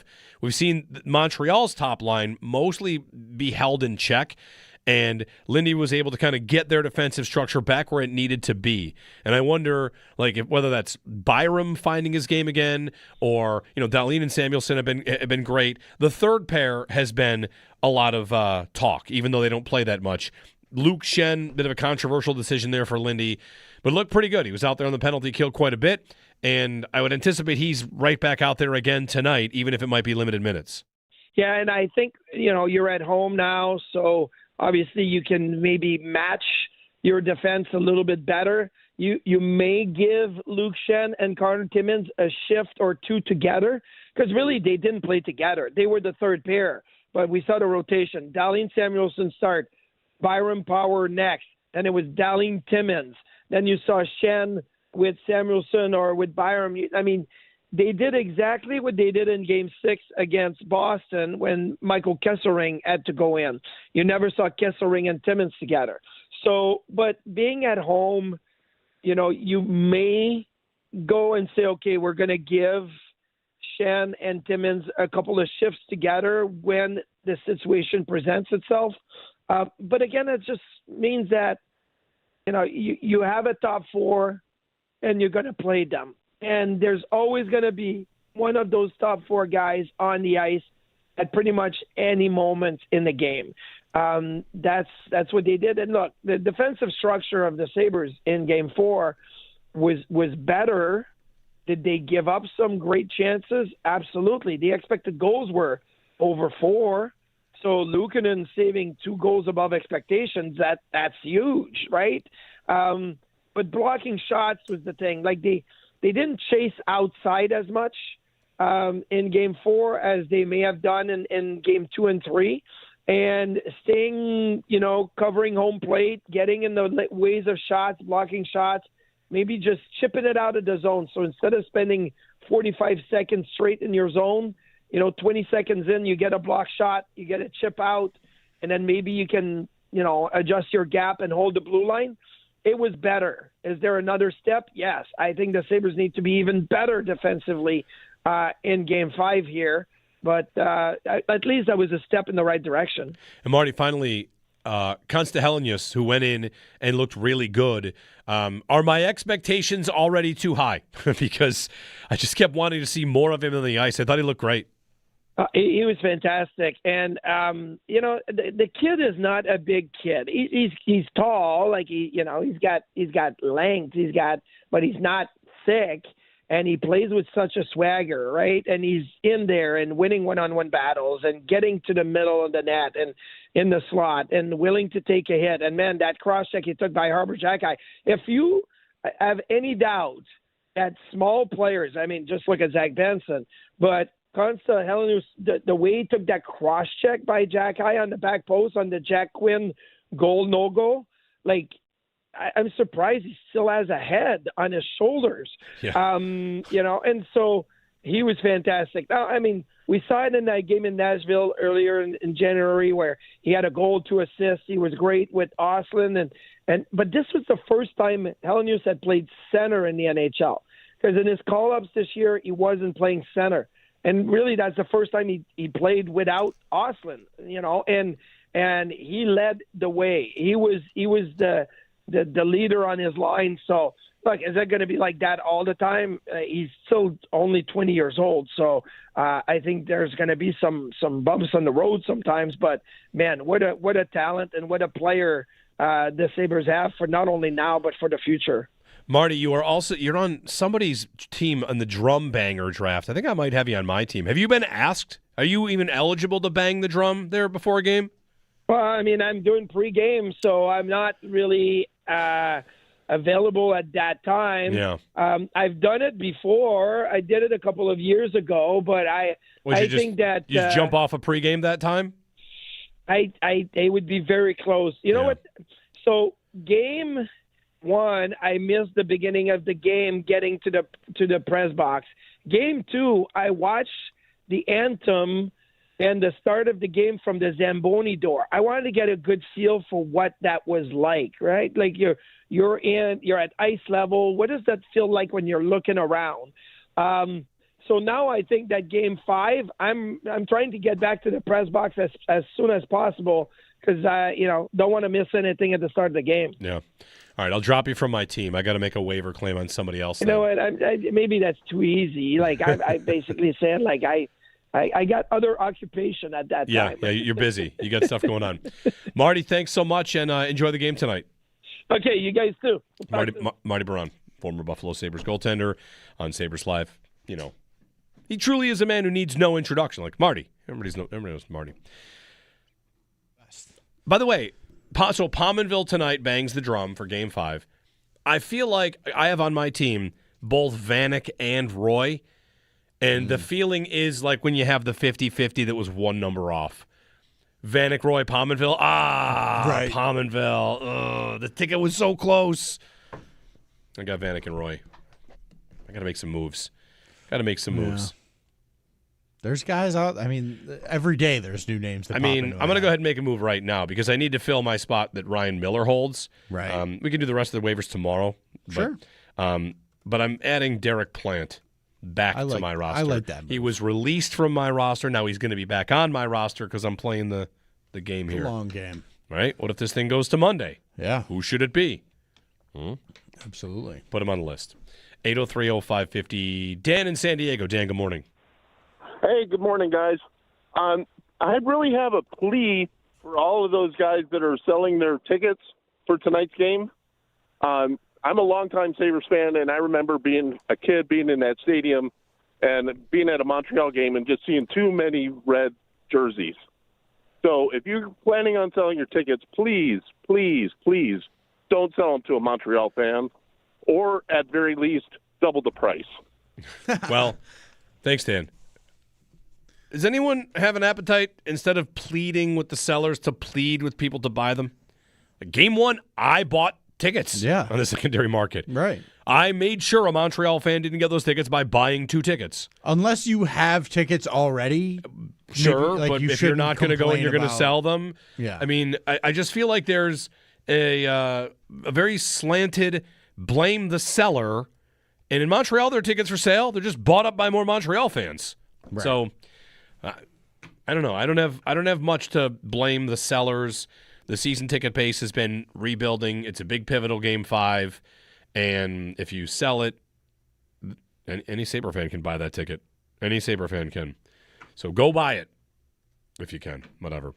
Or go to the Plaza today. A big party in the Plaza. Not a great weather day for that. No. Game 1, it hailed against Boston. Don't forget that. We had hail. So I don't think there's going to be hail today, but it's not going to be nice. Game time temperature at the Plaza, like 49 degrees. And that's where I am now. So down by the water. Ooh. Right. More wind. Is there any wind today? Yeah, gusty. Might not be the best experience down there. So buy tickets and go in. Yeah. Do that. It'll be awesome. We did the spontaneous last-minute purchase. Bought them at like 6 o'clock for Game 1 to go to the 7 o'clock game. Like maybe even 6:15. Some sites had started pulling their inventory offline. Yeah. Yeah. That's when you know you got to get in. Yeah. 803-0550. We'll check in with Paul coming up at 9 o'clock. In the meantime, open for your calls. We're starting to get more schedule leaks. The NFL schedule gets revealed tonight, released fully tonight. And I have a good time whenever I see leak, Jaguars-Giants, Week 10, 1 p.m. Like, okay. Right. It's like asking me what I want to have for dinner in November. I don't know. Sounds good. I'm like, it's pretty far away. I haven't really thought about that yet. You know, I live my life like 4 days at a time, if that. What are you doing on June 30th? I don't know. I don't check my calendar. But the NFL with all these leaks, kind of funny. Yeah. Anyway, the Oilers fired their head coach. Yeah, Chris Knobloch. Segment, yeah. So both the Oilers and the Leafs fired their head coach. They probably got forced into that when the Bruce Cassidy thing went public yesterday. Maybe the head coach probably went like, "Hey, so what?" McDavid and Matthews team up and pick their coach. Sounds good. You want to do it in Western New York? No, I've got no room. I've got no room for McDavid and Matthews. I got Benson, Helenius, and Ostlund. You guys can take a hike. Yeah, sorry, get him out of here. What do I need that guy for? 97 and 34. Yeah, those guys are no Zach Benson. No, complimentary. No Zach Benson. Anyway, get more of your calls in. We're kind of wide open. So if you want to jump in, share a thought, share your vibe, how you're feeling for tonight, we'd be happy to have you here on WGR.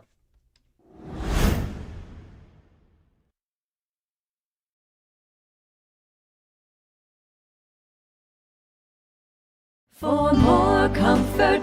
Now's the perfect time to make yourself comfortable with a new electric heating and cooling system from Belknap. In Western New York, summer and winter bring extreme temperature conditions. Make yourself comfortable with Mitsubishi electric heat pumps, designed to keep your home cool in the summer and warm in the winter, no matter how hot or cold it gets outside. Call Belknap today to learn more. I'm Gary Garfalo, president of Belknap. We work on your schedule. We don't charge more for weekends and evenings. That's why we say, give Belknap a ring.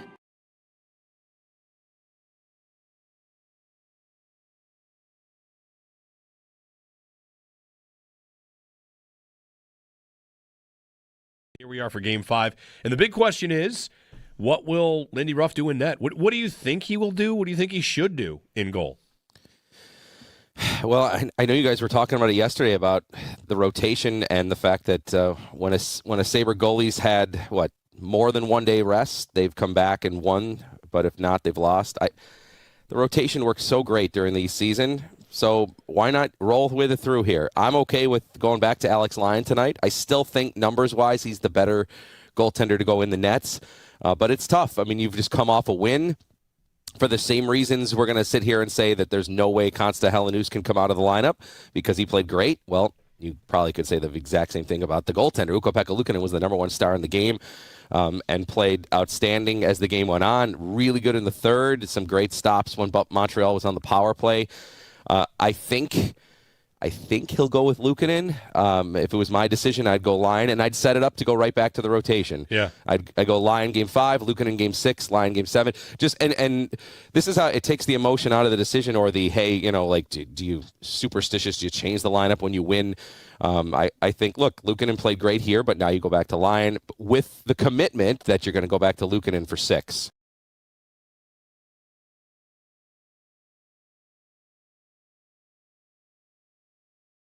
The power play for the Sabres, they've tweaked it.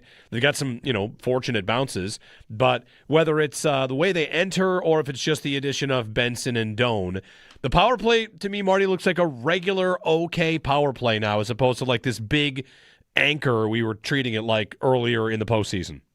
So last week, Friday, we always have Shayna Goldman on Sabres Live on Fridays, and she writes for The Athletic, New York Times, and she's fantastic. And I asked her about McLeod maybe being on the power play because of the zone entries. I think McLeod's got speed, and the second unit was getting into the zone because of McLeod, and they were getting more zone time. They weren't on the ice a whole lot, and she was suggesting, she had written a piece on The Athletic about the power play for the Sabres and was suggesting having Doan and Benson on the top unit. And I was like, that's tough, bringing in 2 new guys on the top unit, meaning you have to take Tuck out, you have to maybe take Norris out or Quinn out, like maybe 1, but 2, I'm not sure. And then the Sabres ended up doing that. And you look at the Dahlin goal, the power play goal in Game 3, well, that's with Benson in front of the net where Dobesh didn't even see anything. There was even a power play in Game 4 where the Sabres, I think, won the face-off, started setting up their umbrella attack type of thing. And Doan and Benson went straight to the front of the net. And I'm like, all they want to do right now is just shoot pucks on net and have this chaos with 2 guys that are really good in front of the net, create a rebound, create a deflection, create a screen, and then we'll see. Maybe you get a little bit more comfortable later in the power play to make some plays. And they did that to Benson. But it's a clear process of get 2 guys in front of the net, and let's try to get pucks there. And they were successful getting the game-winning goal.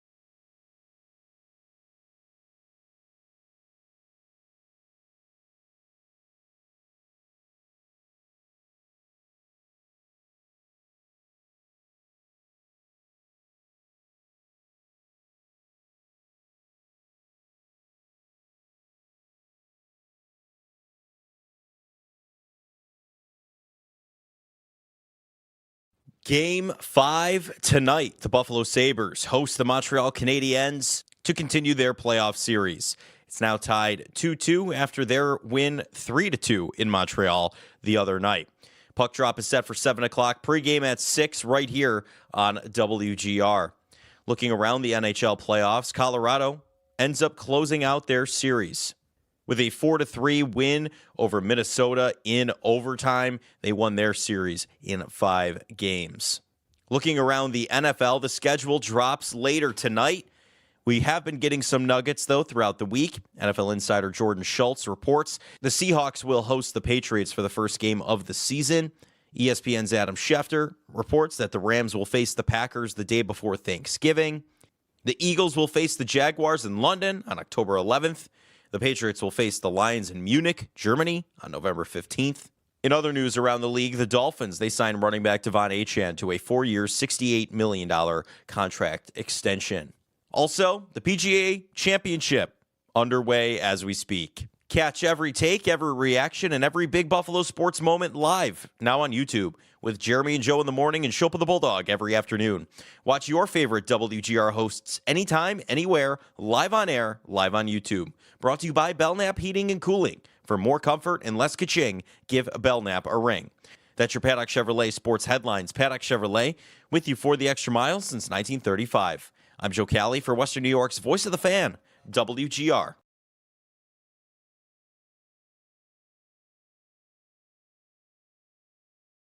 Yeah, and I think the other thing with both those teams is they're kind of playing with house money. No one thought Buffalo was going to make the playoffs, much less get this far. Probably the same with Montreal, maybe a little higher expectations. But to me, this has been the most fun series to watch. There's, piss and vinegar in these young guys. They have high skill. This Zach Benson kid that scores right here is a complete pain in the ass to play against. He's just a little rat. He's like a mini Marchand. And he's only 21, just bought his first beer legally yesterday. And he's been kind of the X factor for me for the Sabres. But these two teams are going to be around for a long time. Former Sabre Eric Johnson. Can I just say that Zach Benson has been able to buy beer legally where he is from for years? Yeah, for like 2 years. He's from Canada, yeah, guys. Yeah. You could buy beer. I know. He's also a carny. Right. They had the video. Lindy threw him a beer after the game, which is awesome. You are in Montreal. You could drink the beer. 21 years old. Nuts. What a stud. Yeah. What a player. What a player. How old is Helenius? Helenius is 20. He's I think 20. He might be 20. Let me just check that out here. Yep. Yeah, he's 20, and then what's Oslin? 21? 21. Oh, it's Kulik. 22. Are there too many players here? Might be. I mean, by the time we get to the offseason. Yeah, Kulik's 22. I did, if you'll allow this for a moment, I did have this thought. Let's say they beat Montreal. Let's say they beat Carolina. And then they go up against Colorado. Yes. Right? And the buzzsaw that is the Avalanche. They've been amazing all year, best team all year long. What is the takeaway? Colorado, even if they don't make it that far, Colorado buzzsaws to beat Carolina or Montreal. Right. What is the takeaway that the Sabres would need? The highest of end of skill. Yeah. Like you'd hope that these young guys could continue to grow, but I think the idea that Jarmo was going after Robert Thomas at the deadline is going to reappear, whoever that player is. Totally. If that's Matthews, if that's McDavid, not that you're going to get these guys, but I mean, I could totally see a guy like Jarmo, and again, let me be very clear.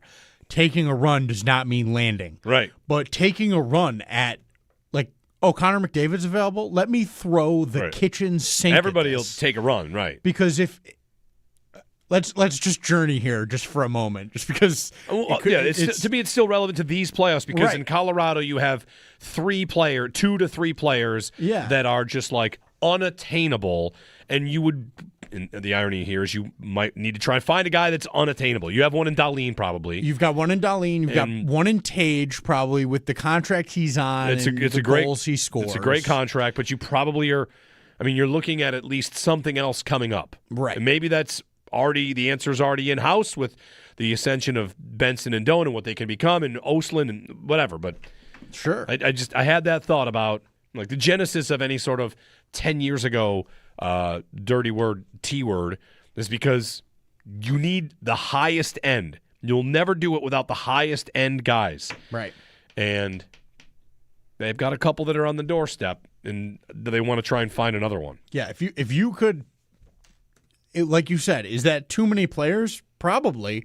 If all those guys reach I don't know, 3/4 of their potential. Right, That's like 3 number 2 centers. Right, along with Tage and Norris, who are still on long-term deals. Right. And so you've got some assets. And can you parlay that into one of those things that you see as unattainable? Because really, what else is unattainable? Young prospects that are as good as the Sabres are. Yeah.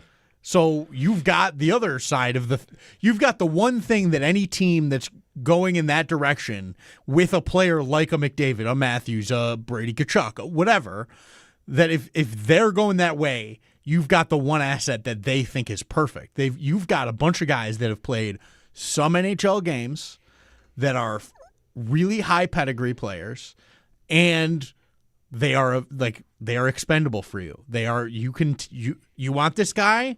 All right, it's going to cost you. Yeah. But we can give him to you because we've got the room. We've got guys to go in above him. It is getting tougher though. Like every game that's played, like all right, which one of these guys? If you were talking Kulik, Benson's untouchable. Unless are you talking about Connor McDavid? We're not talking about it. We're not even talking about it. Okay. I know. It's in this exact moment. Right. It's like, I know. Yeah, no, I agree. We're not we should not go about there. It. We're not talking I about it. totally am with you. But there are assets for the kind of, mega star that we're talking about. It will make the offseason, as much as we're talking about like these playoffs, and playoffs are what you live for, off seasons can be fun. The last Sabres off season that was enjoyable was what? We'll save that topic for the offseason. Yeah. But the point is, like, it's been third-paired defenseman hunting, and hey, here's an analytics darling fourth-line center for $1.2 million, and the goalie that they're going to try out this time, Eric Comrie, Alex Lyon, Carter Hutton. This offseason will be different. Whenever it comes, hopefully it's still weeks and weeks and weeks away, but it will be different. Absolutely. And that's kind of exciting in itself. That's definitely. Jack and Clarence. Jack, good morning. Morning, boys. Thanks for taking the call. Thanks for calling. Just want to hear your thoughts about tonight's matchup and how the Sabres are going to play. We saw them play a little physical in Montreal, a lot of penalties. Do you think Lindy's going to have them cut back on that, or are we going to ramp it up? I didn't think this series was physical at all in Game 1. And, I don't know, in Games 2 and 3, they were so off their game that, Game 4 was about stick penalties. I mean, Samuelson's throwing some pretty big monster hits. Mallenstein, I don't know. I just don't think it's a series that's defined by physicality really either way. No, I agree. I don't think that's not what this series is about. And I don't think it really it really matters that much. I think you'll see. I think you'll see things like open tonight. These teams are going to try and get the lead. I agree. I think you might see maybe if anyone's going to do any sort of scaling back, it might be Buffalo. In terms of, I just think they've been exiting the zone early, and they might just dial that back a little bit. Like, all right, guys, don't jump as soon as you see the puck touch our stick. Wait to make sure that your D's got to play before you're out of the zone. So that might be one place you see it sort of shift a little bit. But Jordan in the car. Jordan, good morning. Hey guys, yeah, I really think the rise of 3 players in particular. So Samuelson, Benson, and Doan, it gives them so much flexibility in the summer for what they want to do. And for me, I am team, you cannot extend Tuck, especially when the term starts at 8 years. I think those guys being as good as they are for the regular season and the postseason, it gives them flexibility to go big game hunting. If you have to move a Norris or dare I say Tage to go after a Matthews level of player, you can do it. You can do it because you've got young talent. I fully expect Ostlund and Helenius.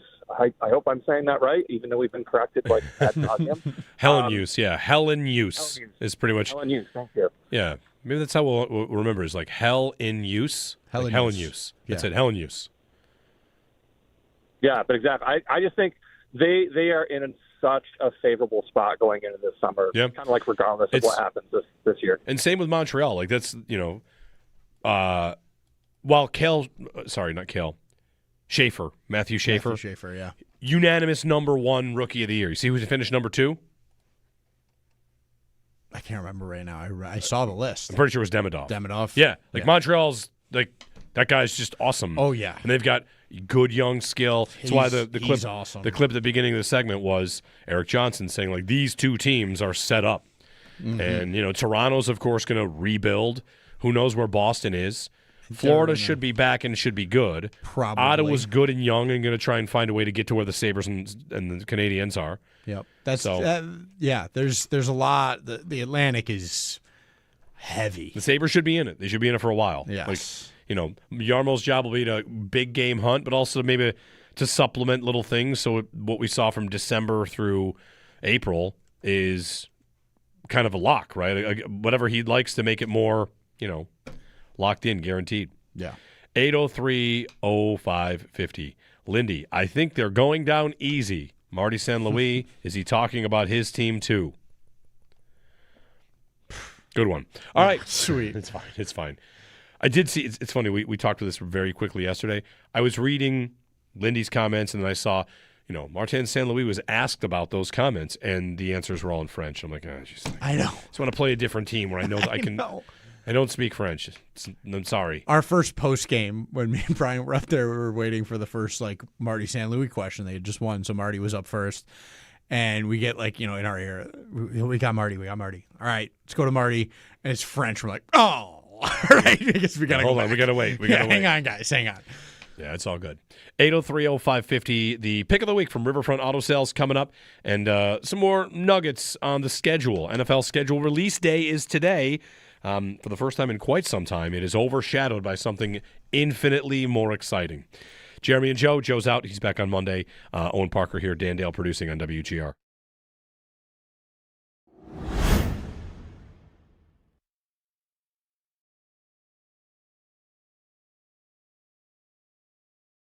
We will monitor the NFL schedule leaks or reports or whatever you want.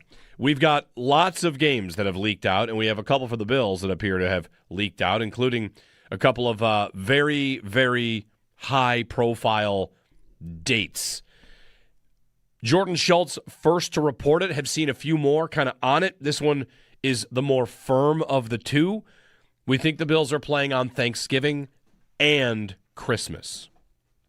Both. Thanksgiving seems to be more firm, but it looks like Thanksgiving and Christmas. Christmas would be against the Denver Broncos. Christmas this year is a Friday, so I don't know if that makes it any different for you. But Christmas against the Broncos on the road, and then home Thanksgiving night against the Kansas City Chiefs. Two big holiday games. React, if you will. America can't get enough of the Buffalo Bills. Listen, they weren't on any of these spots last year, and I thought it was overdue. Yeah. So would you prefer 0 one year and 2 the next, or 1 every year?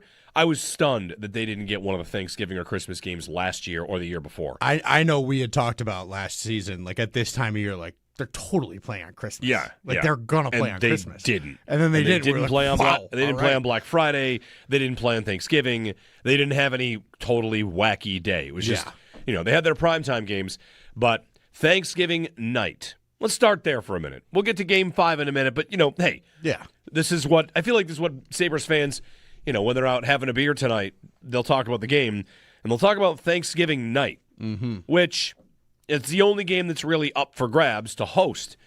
And I am torn. I'm torn. I have lobbied for this spot before. I do think, every once in a while, if it's at home for Thanksgiving and at night, there's the potential for a really special day. Yeah. What will my family do? I don't know. Will we have Thanksgiving at 1 o'clock and then get in the car and go? Will we... far more likely, deep fry a turkey in a parking lot? Right. Yeah. Seems like that could be a pretty fun communal Thanksgiving activity. That's probably what's going to smoke a turkey and then have an additional Thanksgiving on Friday. I mean,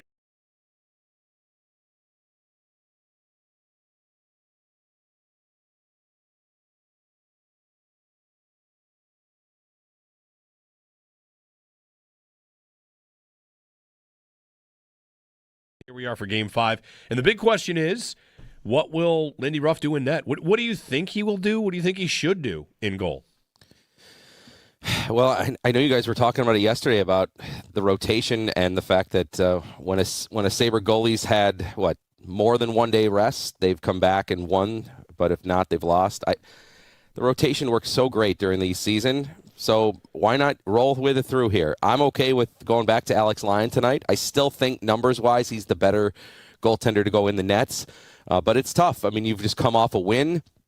For the same reasons, we're going to sit here and say that there's no way Konsta Helenius can come out of the lineup because he played great. Well, you probably could say the exact same thing about the goaltender. Ukko-Pekka Luukkonen was the number one star in the game and played outstanding as the game went on. Really good in the third. Some great stops when Montreal was on the power play. I think he'll go with Luukkonen. If it was my decision, I'd go Lyon, and I'd set it up to go right back to the rotation. Yeah, I'd go Lyon Game 5, Luukkonen Game 6, Lyon Game 7. And this is how it takes the emotion out of the decision, or the do you superstitious? Do you change the lineup when you win? I think Luukkonen played great here, but now you go back to Lyon with the commitment that you're going to go back to Luukkonen for 6.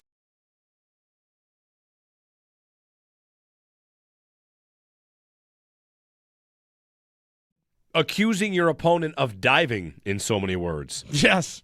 Good way to start the series. That'll do it. That'll get things going. Yeah. In fact, one thing I'd love to know, what we could put on the bet board, we don't have to actually bet this, but will there be an embellishment call tonight? Oh, I would bet yes. I would love...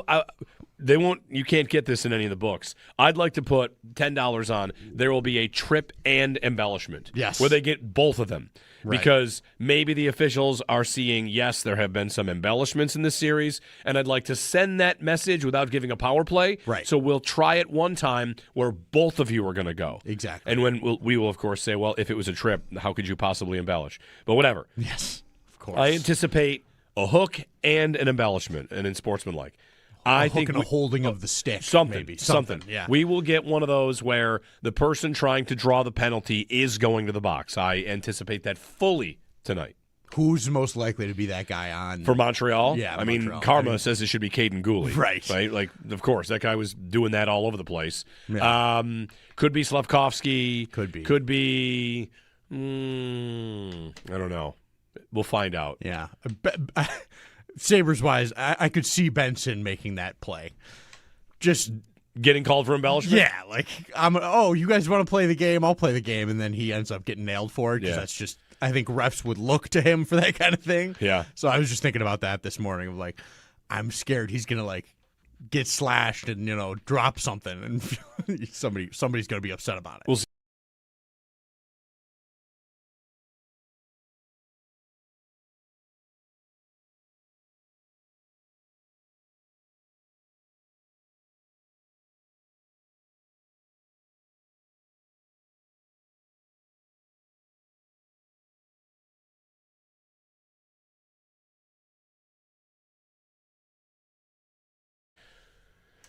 Bills and Chiefs Thanksgiving night.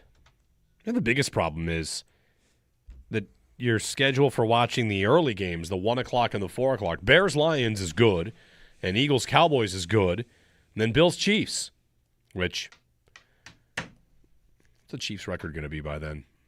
Is Mahomes going to be healthy to start the season? Their schedule is going to be, even though they're getting a last-place schedule or a third-place schedule, they got a tough road. And if their quarterback's not healthy, it gets scary. I'm kind of fading the Chiefs a little bit. I'm ready to be wrong on that.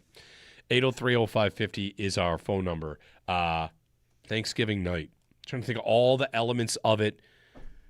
What the temperature will be. It'll be chilly, but it shouldn't snow. It usually doesn't snow by Thanksgiving, usually.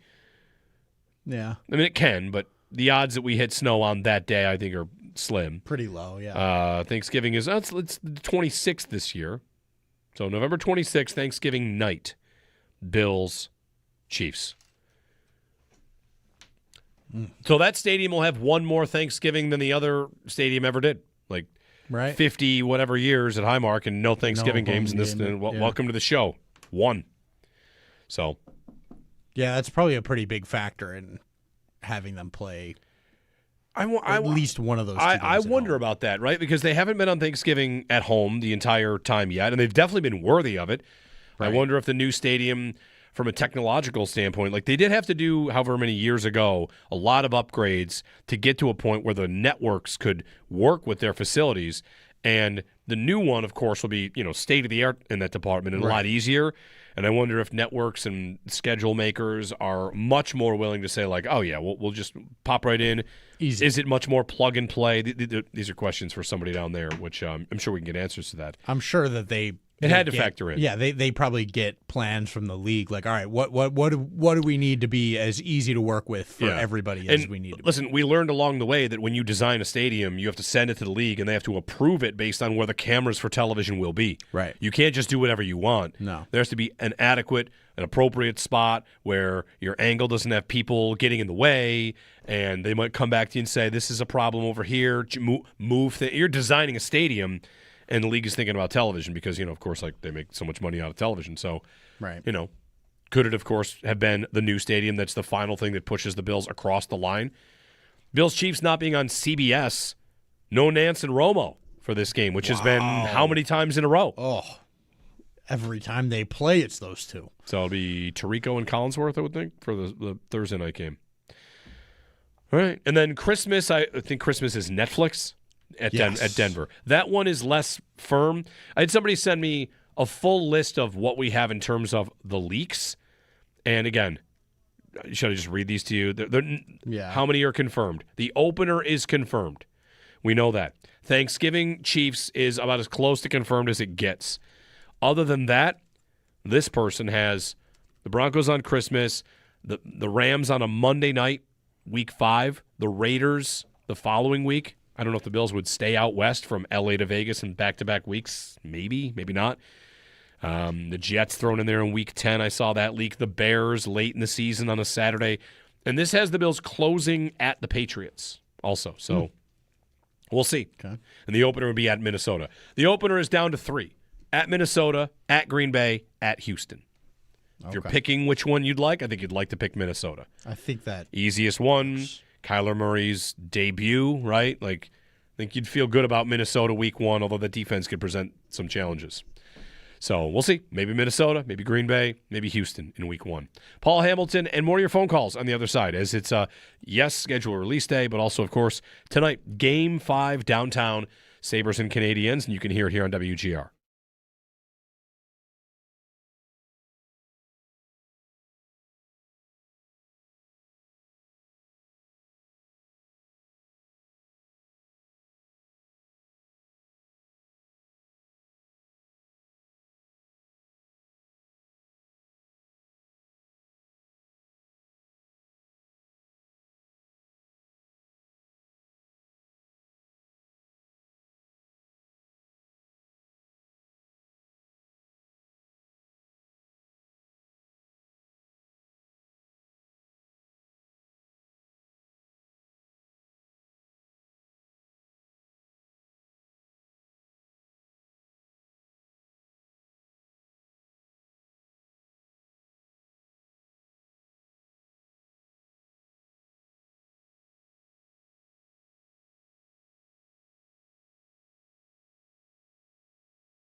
Who's ready for Game 5? The Buffalo Sabres host the Montreal Canadiens to continue their playoff series. It's currently tied 2-2 after their 3-2 win in Montreal the other night.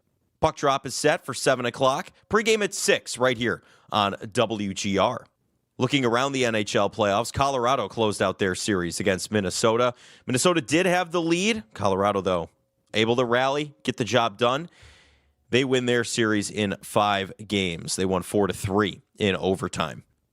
Looking around the NFL schedule releases later tonight, but some news yesterday. NFL insider Jordan Schultz reports that the Seahawks will host the Patriots for the first game of the 2026 NFL season. In other news around the league, the Dolphins, they signed running back Devon Achane to a 4-year, $68 million contract extension to secure their franchise running back. ESPN's Josh Weinfuss reports that Jacoby Brissett has been informed by the Cardinals that he is their starting quarterback. In The Athletic, Sam Warren believes Michael Mayer could be more of a pass-catching threat under new head coach Clint Kubiak for the Raiders.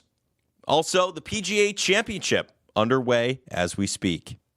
Catch every take, every reaction, and every big Buffalo sports moment live now on YouTube with Jeremy and Joe in the morning and Shope and the Bulldog every afternoon. Watch your favorite WGR hosts anytime, anywhere, live on air, live on YouTube. Brought to you by Belknap Heating and Cooling. For more comfort and less ka-ching, give Belknap a ring. That's your Paddock Chevrolet Sports Update. Paddock Chevrolet, with you for the extra mile since 1935. I'm Joe Cali for Western New York's Voice of the Fan, WGR.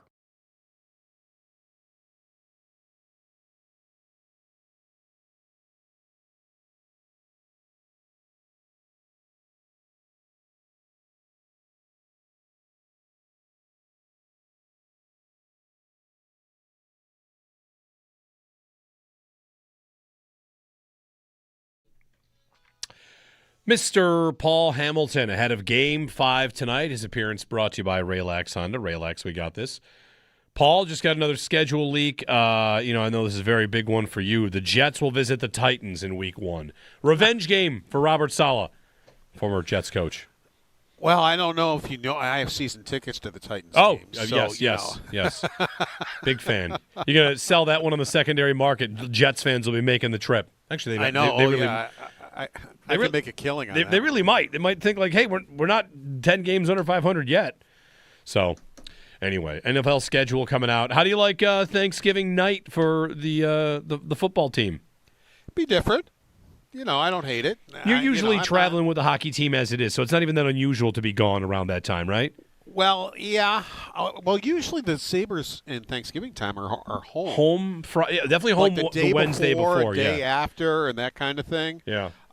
So I'm busy, but it's usually around here. And then, I don't really have a big Thanksgiving. I usually sit here and watch hockey, or football rather. So what's the difference whether I watch it here or at the stadium? Yeah, maybe a nice little triple header like Sabres Wednesday night, Bills Thursday night, Sabres again Friday night. In town could I'm happen. in.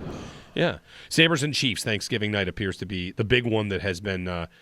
I want to say quasi-confirmed. I mean, the Bills have not confirmed that yet. There's not a ticket in my app like there is for the Lions game. So, when that happens, we'll let you know. Also, at some point, the preseason schedule is going to come out. I don't know if that's today or that's in the next couple days, but that's, of course, when we'll find out when we get in for, a preseason game. That's not just the Battle of the Blue and Red.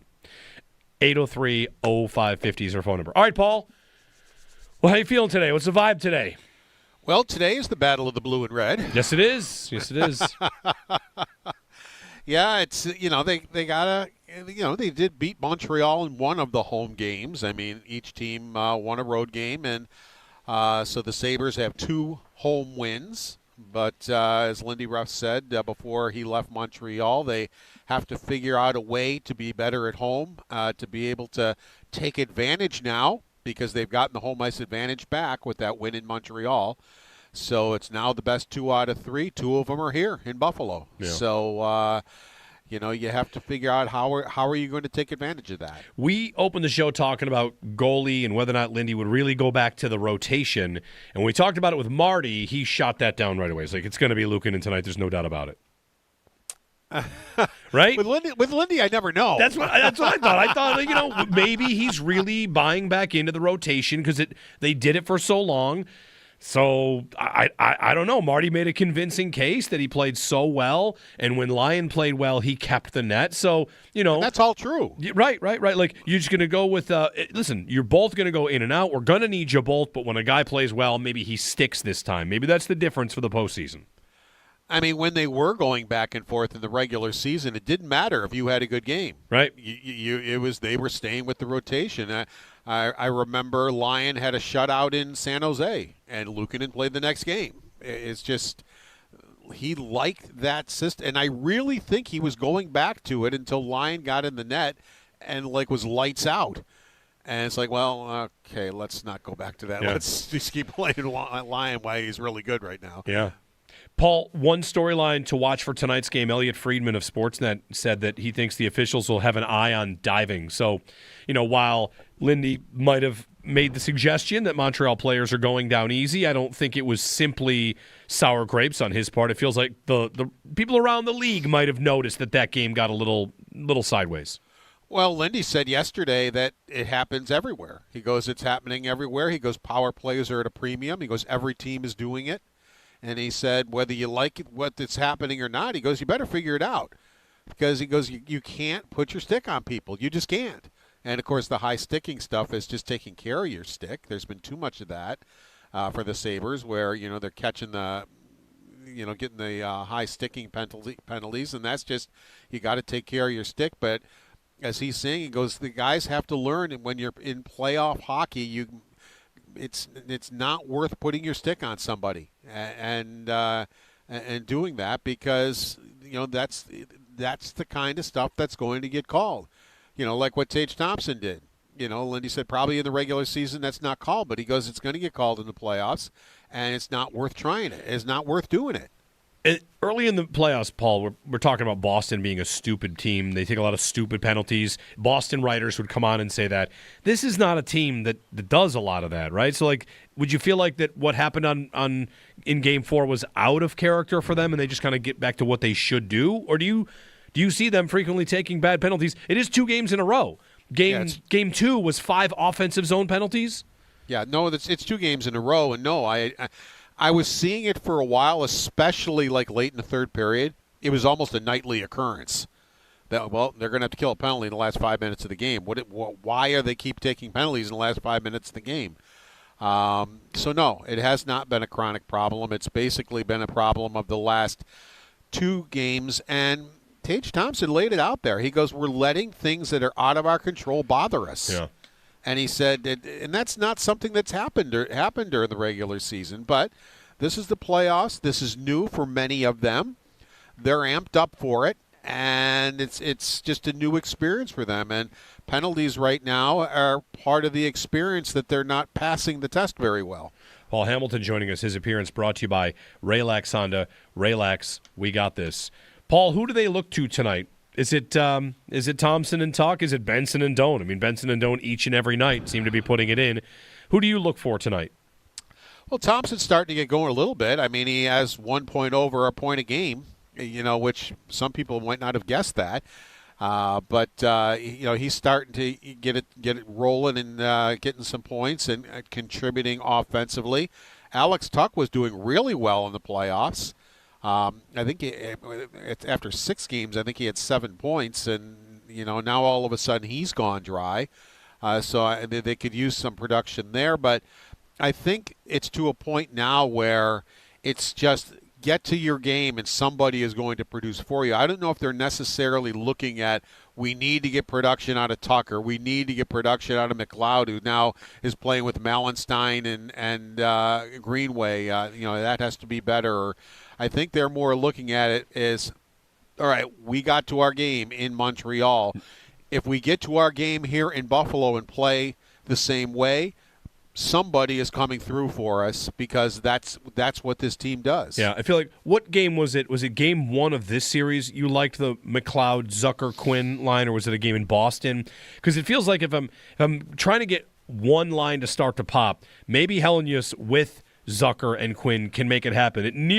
They had a really good game in Montreal in Game 4 and nearly exploded. And I don't want to get too high on that line, but I think it could be a really nice thing that if that develops in what is now this best of 3. Yeah, they had some great chances in the game. I mean, on the one where we got delayed for 9 minutes, that was just a great chance, though. I mean, Quinn, if it was up a few inches more, it's over the glove and in.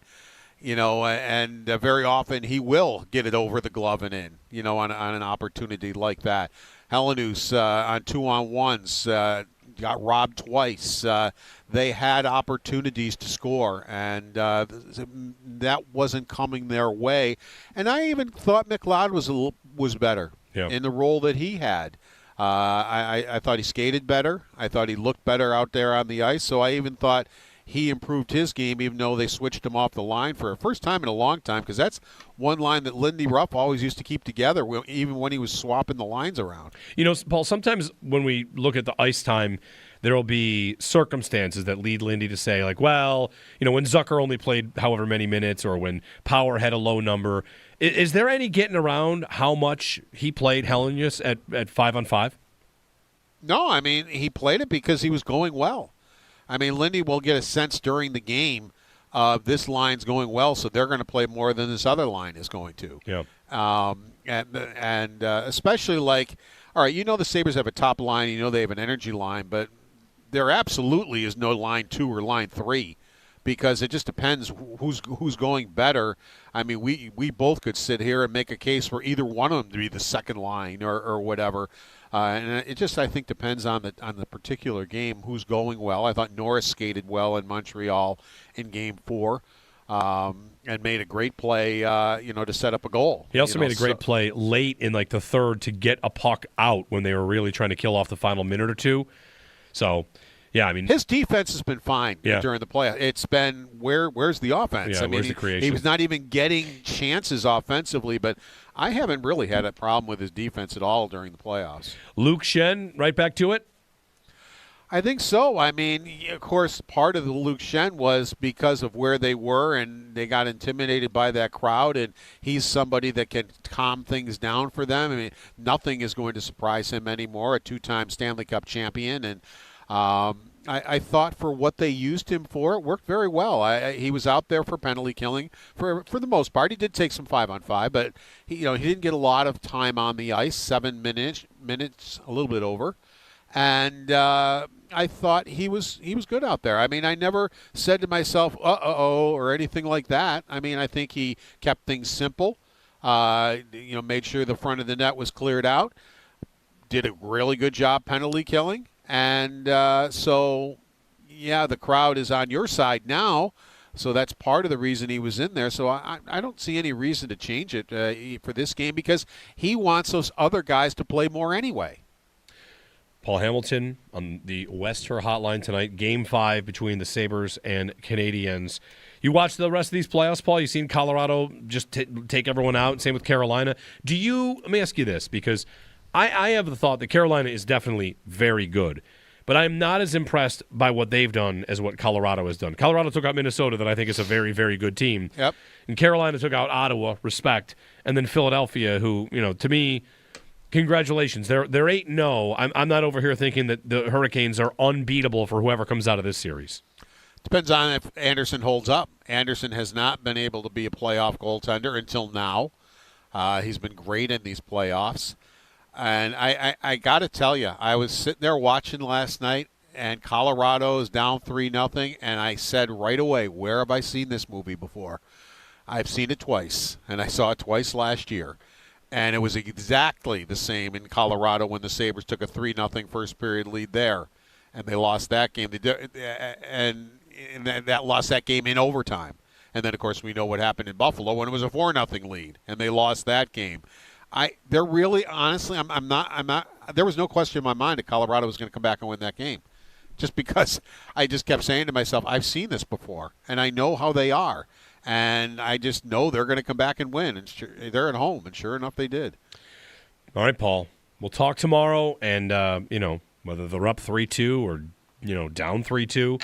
I'm calling overtime, and I'm calling a win. Overtime win. How are you doing at calling things?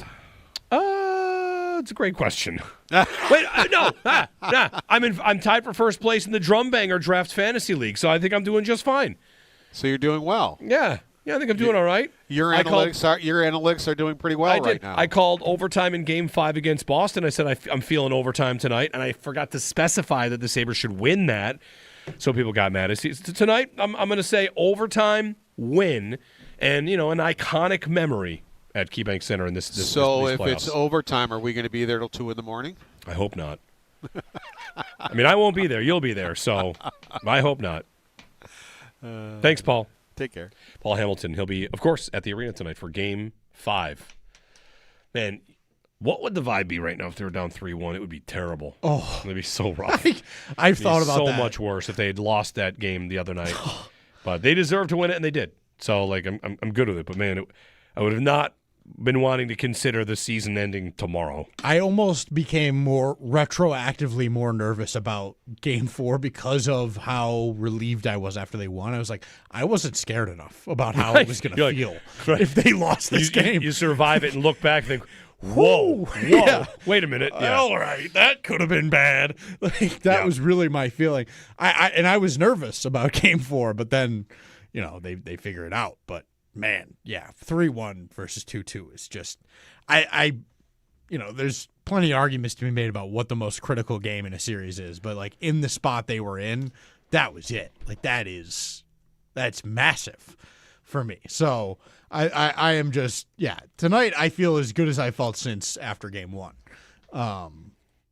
Because I think that I needed to see them play with them again in a way that was meaningful and okay, you can hang with these guys. They did not suddenly just become better than you. You didn't become suddenly worse than them. Thank you for proving that to me. Yep. And also there are some, I still just feel like Doan and Benson are going to be Doan and Benson. I don't think that's going away. Maybe the production will dip, but they're going to play the way they play. At some point, their best players are going to be their best players. I have to believe that. Well, unless, of course, it's some really severe sort of injury that's holding them back. I'm thinking of Tage here, really. Right. With Tage, I'm still going to be at, we've noted the stick handling might not be fully there, but they're letting him carry on the power play. Right. So that tells me that he can do it well enough. Yeah. And I don't know. Am I seeing him shoot? I don't know that I'm seeing him shoot. Not much. That could, to me, and I don't love to speculate on this kind of stuff, but that to me could signify core back sort of thing, maybe something with torquing the mid body. Yeah, is he's maybe struggling. Here you go. Take this for whatever it's worth. Against Boston, Tage's shots. Yeah, these are Tage's shots by game from the start of the playoffs. Okay. 7, 6, 3, 3, 2, 5. That's the Boston series. 0, 1, 3, 2. That's the Montreal series. Yeah. Now, that could be the style. It could be a lot of things. Right. They had Boston hemmed in. But 7, 6, 3, 3, 2, 5. I'm doing the quick math there. That's 10, 20. It's 26 shots in 6 games. When do we think this injury occurred, though? Because if his last game against Boston was 5. He had 5 shots. He had 2 assists. I don't think in Game 6 we're talking about him looking like he's hurt. So what did he get hurt between then and Game 1? I don't know. How does that happen? He's also had, the goal he scored in Game 3 counts as one of his shots. That was just right. And the goal he scores in Game 4, does that count as a shot? No. Not a shot. Shouldn't. He gets a goal, but that's not a shot in Game 4. Because of how much gambling has changed how they count shots, I don't believe that counts as a shot. Okay.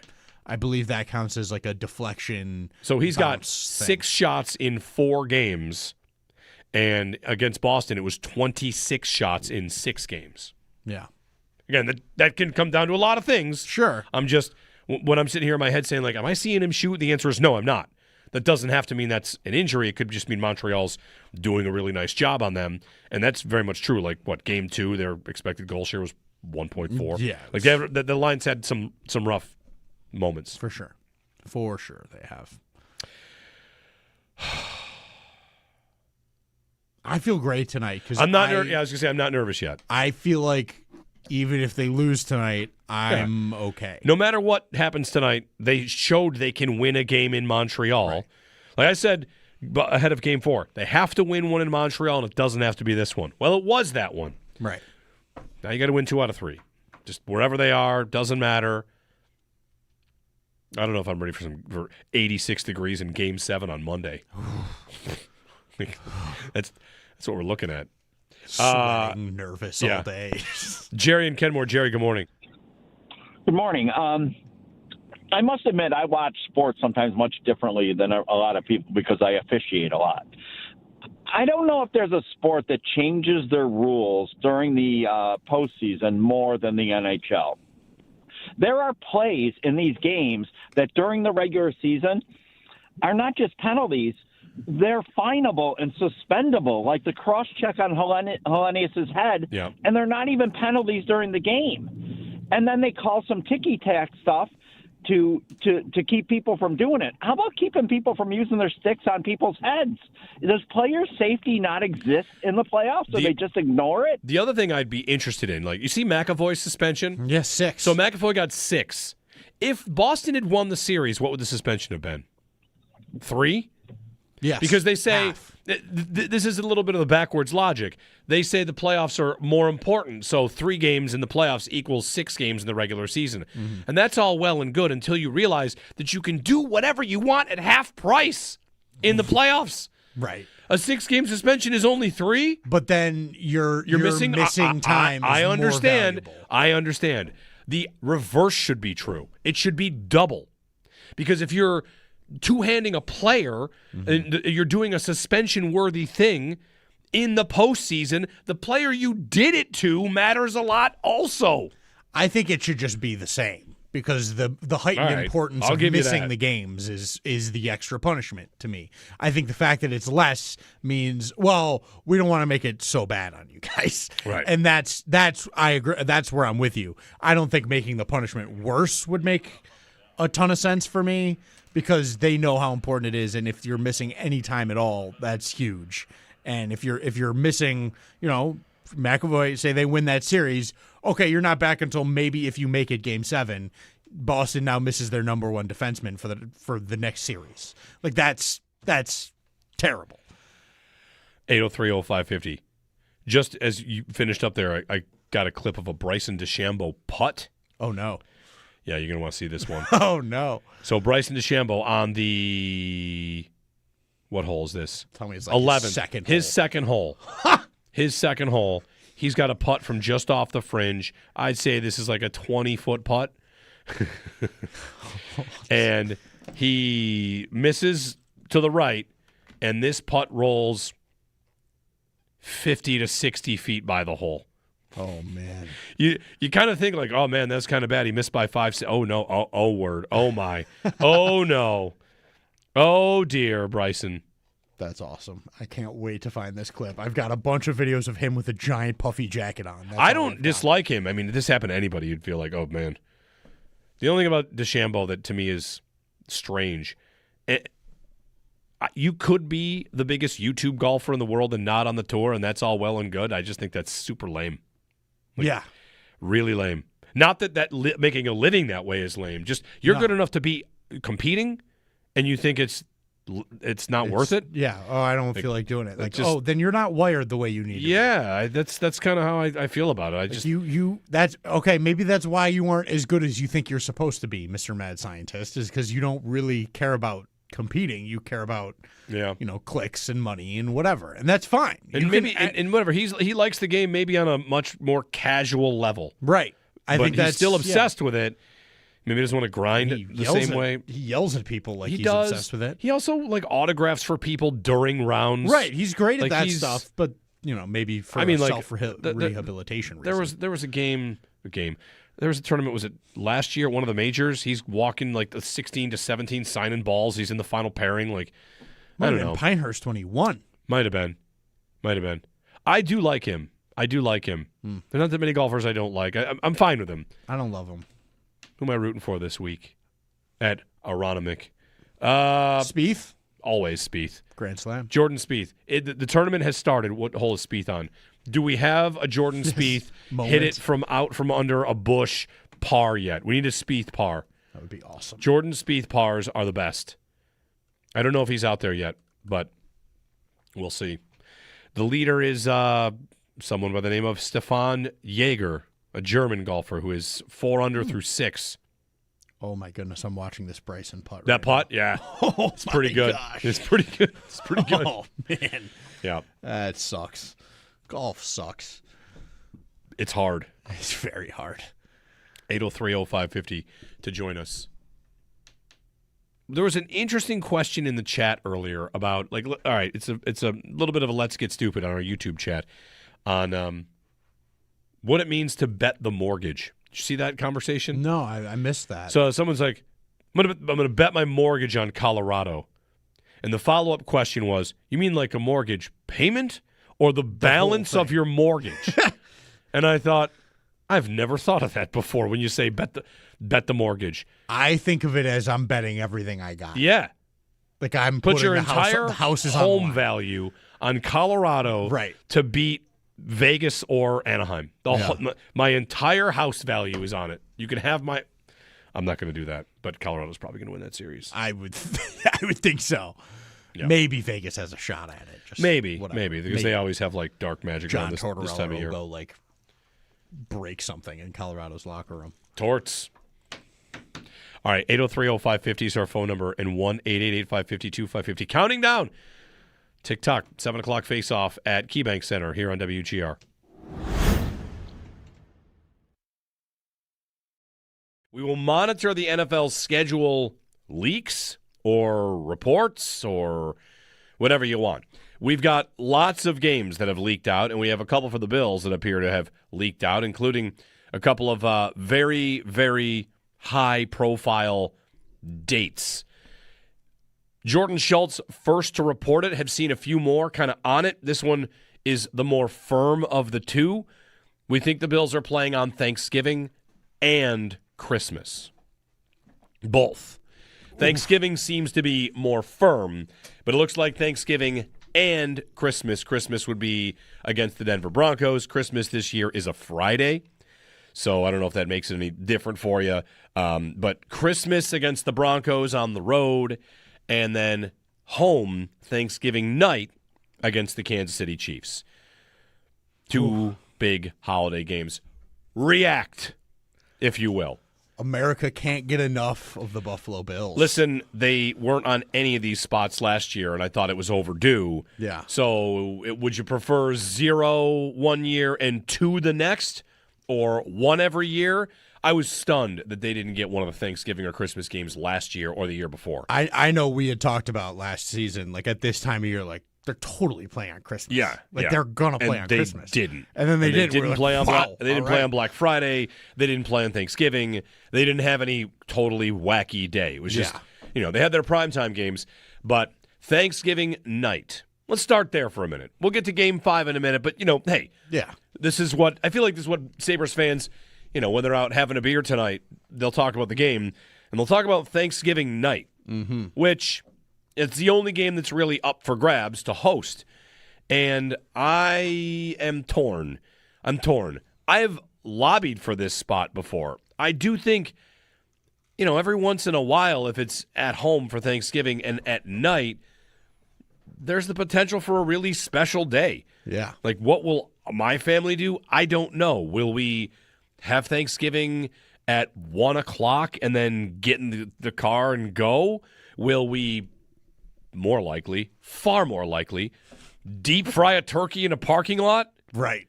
Yeah. Seems like that could be a pretty fun communal Thanksgiving activity. That's probably what's going to smoke a turkey and then have an additional Thanksgiving on Friday. I mean,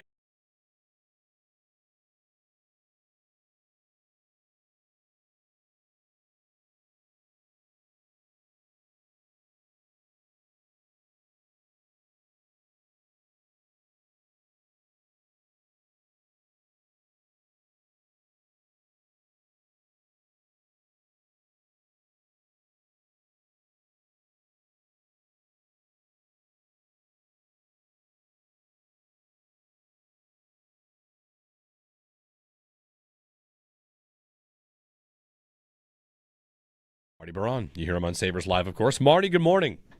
Good morning. Is this really a question? What? Who's going in net tonight? Yeah. You think you're confident you know what they're going to do? Yeah, I mean, Luukkonen is in, and do I think that the rotation in the regular season was great? Yes. Is this a tandem situation in the playoffs? Yes. And I'm not saying you lose, you're out, because that's not the way it is. It was in Game 1 because Luukkonen gave up a goal from center ice, and it was in Game 3 because, well, you had lost 2 in a row for Alex Lyon, and it felt like his impact wasn't as great, even though Lindt Ruff after Game 3 said he was fantastic, and he did make some big saves in the first in Game 3. But I mean, Luukkonen was a big part of the reason why they won Game 4. Like those 2 saves on Cole Caulfield early in the second period, coming across, the confidence that he showed. You have to go back with Luukkonen. To me, that's a no-brainer.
Now it's stolen away and cleared out to center ice to Pominville. Pominville into Ottawa territory. Pominville goes around Alfredson, cuts in front, scores! Jason Pominville, short-handed. Oh, now do you believe? Now do you believe?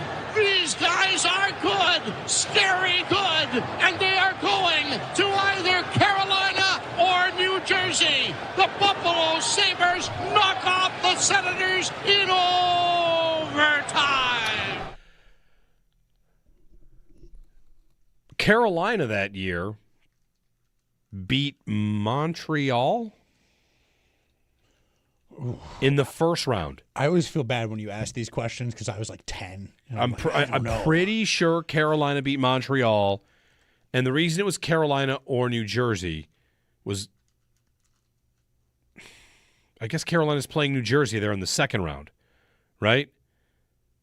It must be. Carolina beat Montreal in the first round, Carolina, and then New Jersey in the second round. Right. I feel like that I know. Sounds right. I know they played Montreal in that playoffs. Yeah. Because Saku Koivu got hurt because Carolina's entire cup was based on beating teams that got hurt. Mm-hmm. Of course. I'll double check that. 2016 Stanley Cup playoff summary. First round is Carolina-Montreal, 6 games. Then Carolina over New Jersey in 5. Yeah. Nailed it. It is. I was thinking about this real quickly on like the rest of it. So last year's Stanley Cup, let's do 2025 Stanley Cup playoffs. The idea that sweeping early means you are dominant, right? Like, is that true? And maybe not. That this Carolina team that has yet to lose a playoff game, it could be a sign of how good they are. It could be. Isn't there a year here where the Florida Panthers win the Cup and they win 2 different series in 7 games? Yeah. Like, that's right. I think who did they beat in 7 first? Because they won the Cup in 7. They won the Cup in 7 over Edmonton. The round before that is 6. Edmonton beat Vancouver in 7, and Edmonton won in 5. Like, I wonder who's got the most games ever played on the way to the Stanley Cup playoffs. Like if anyone ever went Game 7, right. Game 7, like Game you 7, could play, Game 7. You could play 12 or you could play 21 on the way to the Cup final. And, go from there. Here's a good one. Seattle played 14 games through 2 rounds. Vegas, 1-5. Florida. Yeah, I don't know. I withdraw my point. It is an interesting It's just to question. say, like, I don't know that it means they're inevitable. No, I don't think it does at all. Every year there's a sweep or two in the first round and sometimes into the second. So that doesn't necessarily mean that team always will go on to be like a finalist. I think what it means is that you earn yourself the ability to stay healthier and more rested, which is a massive advantage at this time of year. But I think that playing a lot more games and like kind of really settling into a groove can also be really helpful. So, 803-0550. Jeremy and Joe. Joe's back on Monday. One more show without Joe. He's going to pay me for the 2026 home opener bet. Yes. He owes me $10 for that. You guys both owe me $10 for Michael Kesselring getting in before Zach Metza in the playoffs. Square up on that right now. What else is on this board here that I could cash in on? I think I owe Joe $10 for Caleb Williams getting benched in 2025. I don't think I paid him for that one. There's stuff going on. Consta Helenius, anytime goal? Anybody want that smoke? I would or love Zucker that or smoke. Quinn. What are they? 2 points for that line tonight. Let's get 2 points for that line tonight. That would be fun. Time for the Riverfront Auto Sales Pick of the Week. Pick of the Week at Riverfront is a 1992 Corvette two-door convertible. This iconic 92 Chevy Corvette convertible features a legendary V8 power and sleek styling that never goes out of style. The perfect time of year to drop the top and hit the road. Today at Riverfront Auto Sales, you can see it, 1379 Niagara Street. They're online at riverfrontautosales.com. Call 886-1626. So, pick of the week. What's the pick of the week going to be? Pick of the week will be, can I pick a Premier League game? I usually don't pick like Bills and Sabres and schedule releases coming out. We don't talk tons of Premier League. If we did, we'd be talking about a couple of crazy races. Yours and the top, the top and the bottom have great races. The top they're saying is if you listen over there, they're saying it's over. Yeah. That it's over. All right. Arsenal needs to win 2 games to win the Premier League for the first time in 22 years. Win 2 games. Saturday they'll play a team that is going to be relegated with nothing to play for. Right. They just beat a team that is maybe going to be relegated that had everything to play for. So they play a team that is going to be relegated with nothing to play for, and then the final week of the season they play a team also with nothing to play for in the league that is probably resting players for a different tournament. Right. So, and that's if Manchester City, who chases them, remains perfect. Exactly. Arsenal only has to win those 2 games to win the league for the first time in 22 years, which would be great. And then Arsenal is playing in the Champions League final on the 30th. So, I got big sporting events, man. I got the Sabres rolling. I got Arsenal. I had a fun year with Man U. They had Not a good that year. we need to get into EPL talk. They finished in 3rd. They were fun. They finished in 3rd. Like, that's not nothing for them, right? No, that's Champions League and better than everybody thought it would be. Yep. Is what I gather. 2 games to win. Imagine, it really is the fact that there's no playoffs. The Bills are set to win. This is how this would work if you don't follow the Premier League. Here it is. The Bills are going to win the whole thing. All they have to do is beat the Jets and then, the Steelers. Right. That's it. That's pretty good. Win those 2 games, you win the whole thing. And you're pretty... okay. Let's do it. Just don't blow it. Should be fine. Right. Should be fine. Wait, the Jets and Steelers backups, and you win the whole thing. That's what we're looking at here. Helenius is plus 4,000 to win tonight, by the way, or to score tonight. Phil pointing out something on the chat that I did not realize. There's no way that's right, and there very well could be right. That because of one of the transfers Arsenal made with Crystal Palace, the Eze transfer, Palace gets £10 million. Whoa. They get £10 million if Arsenal wins the league. Whoa. That's pretty good deal. That's a pretty good deal. Sounds good. Go win the league. You guys go win. They could also, of course, win the league by winning 1 game, and then City slips up in one of theirs, and you're not even on the field, and you win it. Anyway, that's my pick of the week. My pick of the week is whatever all that was.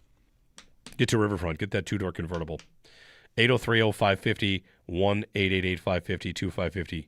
Beat Montreal. Beat Montreal. I don't want this season to be sitting here. They've played 6 home games and they're 2-4. No. That's not ideal. That would not be cool. Tonight, that's maybe the most significant thing for me that I would like to see tonight is like get into a good spot at home where you're like, all right, we aren't like it's not a story anymore. Yeah. We don't need to worry about our home fans being a little frustrated with our play at home. Let's give them a show tonight. Give them a show. Wouldn't that be fun if it was like a 6-1 just incredible. routing? It would be incredible. Totally incredible. We'd be coming in here tomorrow in our underwear. Just like, let's go. Will tweets in, I've never won a bet on an anytime goal scorer, and this is how we stop Alex Newhook. $20 on Newhook to score.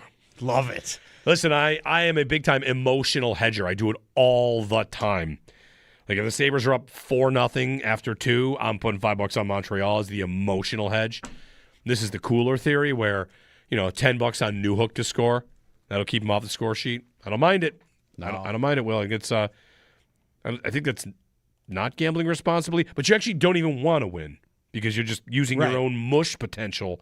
It's on less this player. gambling and more like trying to purchase a curse. That's really what it is. That's exactly it. You're trying to purchase a you're curse buying, on You're Alex buying Newhook. karma. I'm buying bad karma for this player. You might as well just be going to all right, let me go find the local witch and give her $20 Hex. to put a spell on Alex Newhook. Hex this player. See if that works. 803-0550. Still looking at schedule leaks, seeing if anything new comes out. Get that full Bills schedule. Mm-hmm. It's trending towards, I think, Bills-Vikings. We'll see. If it is, we'll call Matthew Collar. Purple Insider, call him up. How the Vikings look this year. Anyway. We're also seeing more pictures of the stadium, like the Bills sign went up.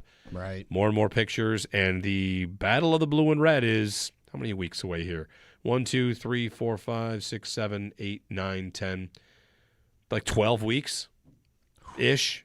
12, 13 weeks for the Blue and Red. Give me that preseason schedule. Right. Who's they going to play? They're going to play. They play the Lions and the Bears already in the regular season, which makes it less likely for preseason. So, what do we think here? It'll be Carolina. They'll play Carolina. Yep. Maybe Pittsburgh again. Probably. And maybe the Browns. Browns, they have the joint practice, right? Yeah. That would make sense. Sometimes you do the joint practice and a game. And a game. Yep. I feel like that happens a lot. This is where I'm not going to, but I'm thinking, should we have a preseason schedule draft, and then one of us can win? I'm in draft mode. I want to do some drafts. Give me Carolina, Pittsburgh, and Cleveland. All right. We'll get a break in Extendo Sports coming up as we get you off to the Northtown Automotive Extra Point Show and get closer and closer. The ticking of the clock on the way to the pivotal Game 5 at KeyBank Center tonight.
All right. Football season means schedule season means schedule release day. Colin Cowherd has listed his top 10 quarterbacks today.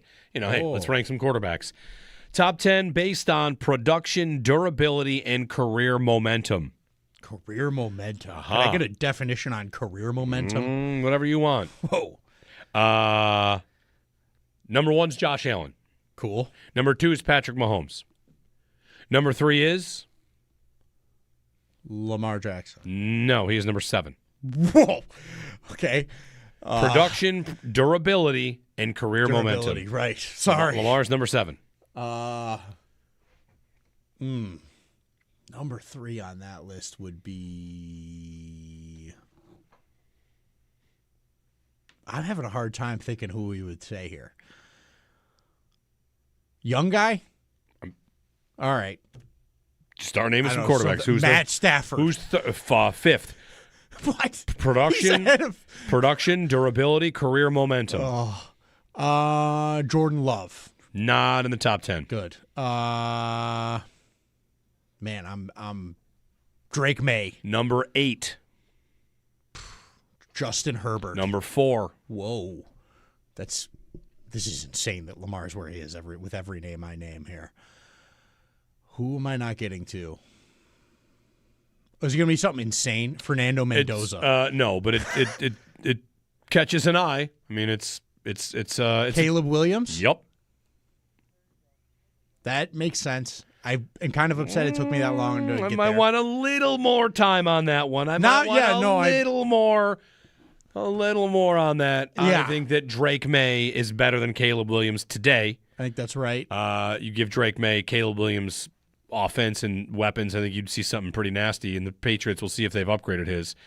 I like Herbert a lot this year. I like Herbert a lot. I've always liked Herbert a lot, but I really like him this year. Yeah. I really like him But this year. Allen, number 1. 10, Darnold. 9, Goff. 8, Drake May. 7, Lamar. 6, Burrow.